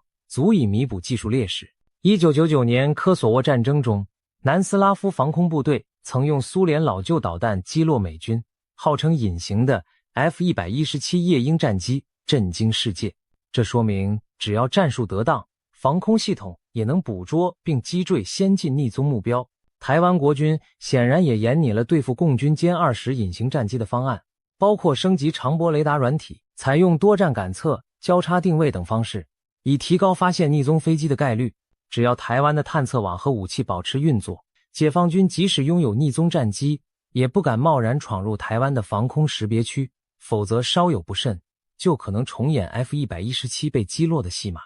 我们转头看看中东，以色列的防空体系长期被誉为全球第一，这套体系的形成与以色列数十年来血与火的战争历练息息相关。早在1967年六日战争中，以军先发制人，瘫痪阿拉伯联军空军，取得了战场制空权。然而1973年赎罪日战争时，以军战机遭到埃及、叙利亚部署的苏制防空导弹重创，损失惨重，迫使以色列痛定思痛，加强防空。此后，以色列在保持强大空军的同时，投入研发各层级的地对空导弹，从爱国者到自制的箭式反导，不断完善自己的盾牌。另一方面，以军在局部战争中积累了丰富经验，例如1982年黎巴嫩贝卡谷地行动中，他们运用无人机诱饵和电子战干扰，一举摧毁叙利亚20多座防空阵地，创下防空网被突破的经典战例。经过这些血的教训洗礼，以色列的空防日益强固全面。2023年10月，哈马斯的大规模袭击再度考验了以色列。哈军向以色列发射超过5000枚火箭弹，让号称固若金汤的铁穹防御系统一度出现拦截缝隙。但以色列空防体系的韧性随即展现，尽管第一波攻击造成损害，以色列很快调集增援电池，补充拦截弹，使铁穹拦截率回升。随后几天里，面对后续的火箭齐射，以色列还是稳住了阵脚。从这次冲突可以看出，以色列的防空体系拥有多层备援和强大的持久作战能力。以色列的防空策略与台湾有相似，也有相异。相似的是，两国都建立了多层级、多系统整合的防空网，密度之高在全球名列前茅。相异的是，两国面临的威胁类型和资源条件不同，因此在防空侧重上略有差别。我们可以从几个面向来比较。防空导弹密度，两国难分伯仲。就总体飞弹数量与国土面积比例而言，以色列长期以来被认为是全球防空最紧密的国家之一，但台湾几经增强后也直追在后。据估计，以色列部署有约10套铁穹、数套大卫弹弓、箭式和爱国者系统，拦截弹药总数在数千枚上下，而台湾各型防空飞弹的实际库存超过6000枚，密度名列世界前茅。如果以每平方公里拥有的防空火力计算，台湾和以色列都远超其他国家。更有意思的是，若只比较中程以上防空火力，台湾甚至可能比以色列更密集，因为以色列主要依赖空军来对付敌机，并没有像台湾这样针对大规模敌机侵袭部署如此多的中远程防空飞弹。拦截目标类型方面，以色列擅长对付火箭弹和弹道导弹等威胁，台湾则专注于猎杀喷气式战机和巡航导弹。以色列几十年来头痛的是邻国与恐怖组织的火箭弹和飞弹袭击，所以他们研发的系统从低到高覆盖了火箭弹、迫击炮弹、巡航导弹、战术弹道导弹等多种目标。尤其铁穹专为拦截火箭雨而生，这正是台湾目前欠缺的能力。假如共军如同哈马斯般朝台湾密集齐射上千枚小型火箭弹，台湾现有的爱国者或天弓飞弹确实不适合对付如此廉价而量大的威胁，有流弹打麻雀之忧。而在对付高性能战机方面，台湾的防空系统明显更有针对性和优势。台湾建立了完整的远中近程防空飞弹网，加上己方空军拦截支援，在面对大规模先进战机来袭时，抵抗力应比以色列更强。毕竟以色列周边近年来少有强大空军威胁，他们主要靠自家战机制空，地面防空更多是防飞弹，而台湾每天都要应对临近空域出没的共机，在实战化监控与驱离方面经验丰富。一旦真有成群结队的歼16、歼20扑来，台湾的防空网将兜头迎战，这正是他长期准备的剧本。反弹道飞弹能力上，以色列稍占优势。以色列拥有剑3这种能在大气层外拦截中远程弹道导弹的尖端武器，而台湾目前最强的反导武器爱国者3型，主要用于拦截射程数百公里级别的短程弹道导弹。如果解放军发射更远程的飞弹，例如东风17或洲际弹道导弹，对台湾本土进行打击，台湾现有系统或许力有为待，可能需要美军介入拦截或依赖其他非常手段。所幸，以目前局势推断，解放军侵台主要还是会使用短程弹道导弹和巡航飞弹，这些正是台湾的爱国者和天宫有能力对付的部分。长远而言，台湾若能取得更高层的反导利器，如美制萨德，则更趋完备。但考量政治因素，目前并无引进。在这方面，以色列的弹道防御因有箭式飞弹而技高一筹。不过台湾也不是没有弹性策略，例如对付超出拦截能力的远程导弹，台湾可以考虑针对发射源进行反制，以削减威胁。实战经验与战备韧性上，以色列经验丰富，台湾则未经实战但准备极为充分。以色列的防空部队经历了多次真枪实弹的战火洗礼，从1991年海湾战争拦截飞毛腿，到2021年加沙冲突挡下大批火箭弹，每一次实战都让他们迅速改良技术与战术。相较之下，台湾幸运地已有几十年未遭遇大规模战争，因此防空系统缺乏实战检验。但台湾军方透过高强度的演习和对他国战力的研究，不断调整备战方案。比如参考乌克兰和以色列的经验，国军已强化关键雷达站和通信中枢的防护，并多次演练战时快速修复机场跑道、道路战备起降等科目，以提升整体生存力。另外，在战备韧性方面，两国都展现出高度的全民动员和后备支援能力。以色列平民具备良好的空袭防护知识，基础设施的备援体系完备，受损后能迅速恢复。台湾近年也开始推广全民防卫手册和演习，强化民防组织，一旦遭遇攻击，能尽快组织救援和维持运作。可以说，虽然台湾缺乏实战经验，但防空准备上的缜密程度丝毫不亚于以色列，甚至有过之而无不及。最后要问，台湾和以色列谁的防空更强？其实两者各有千秋，难分轩轾。我们可以这么说，以色列的防空系统经过实战淬炼，对频繁的飞弹火箭威胁应对自如。台湾的防空体系则以密度和规模见长，对抗大规模空袭军团毫不畏惧。两国所处环境不同，一个是中东的小巨人，需要面对四面八方源源不断的冷箭；一个是西太平洋的刺猬，必须盯紧正面来袭的猛虎。倘若真的把两国的防空系统摆在同一战场，想必都能让任何空袭企图者头痛不已。在低空火箭弹防御上，以色列拥有全球最强的盾，而在整体制空权防御上，台湾打造了当今最硬的墙。这两面盾墙分别守护着西亚与东亚的民主小天地，已经成为令强敌不敢轻弹的硬骨头。值得注意的是，在现实中，台湾和以色列都不是孤军奋战，以色列背后有美国常年的军援和情报协助，战时美军更可能提供关键弹药与战略支援。台湾同样拥有伙伴支持，美国的卫星与预警机可在第一时间提供导弹发射警报，日本在琉球的远程雷达也能补充台湾的侦搜视野。若台海发生冲突，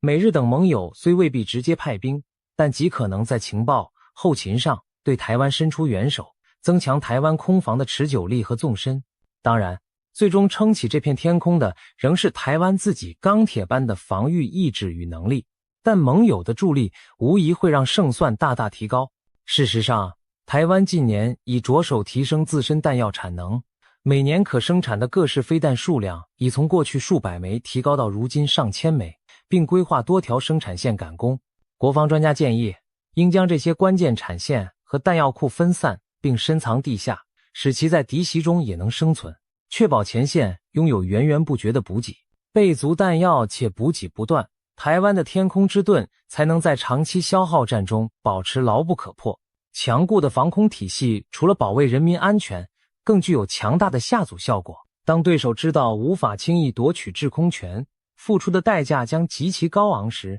往往会对发动战争有所顾忌，甚至选择打消念头。对台湾而言，每增强一分防空实力，就增添一分和平保障。强大的防空网就是一支无形的护国神盾，使潜在侵略者不敢轻举妄动。故事讲到这里，我们回到开头的疑问，为什么说就算5000架战机也夺取不了台湾的制空权？因为台湾已经把自己武装成一只全身是刺的豪猪，一座难以攻克的空防堡垒。强大的防空系统并非保证万无一失，但至少可以确保侵略者要付出前所未见的惨痛代价。当敌机成群结队而来，迎接他们的将是铺天盖地的飞弹火力与不屈不挠的抵抗意志。如今已经迈入2025年，台湾比以往任何时候都更有资格说一句，这片天空绝不是任何人想来就来，想走就走的。换言之，这两片天空都不是随便就能被征服的。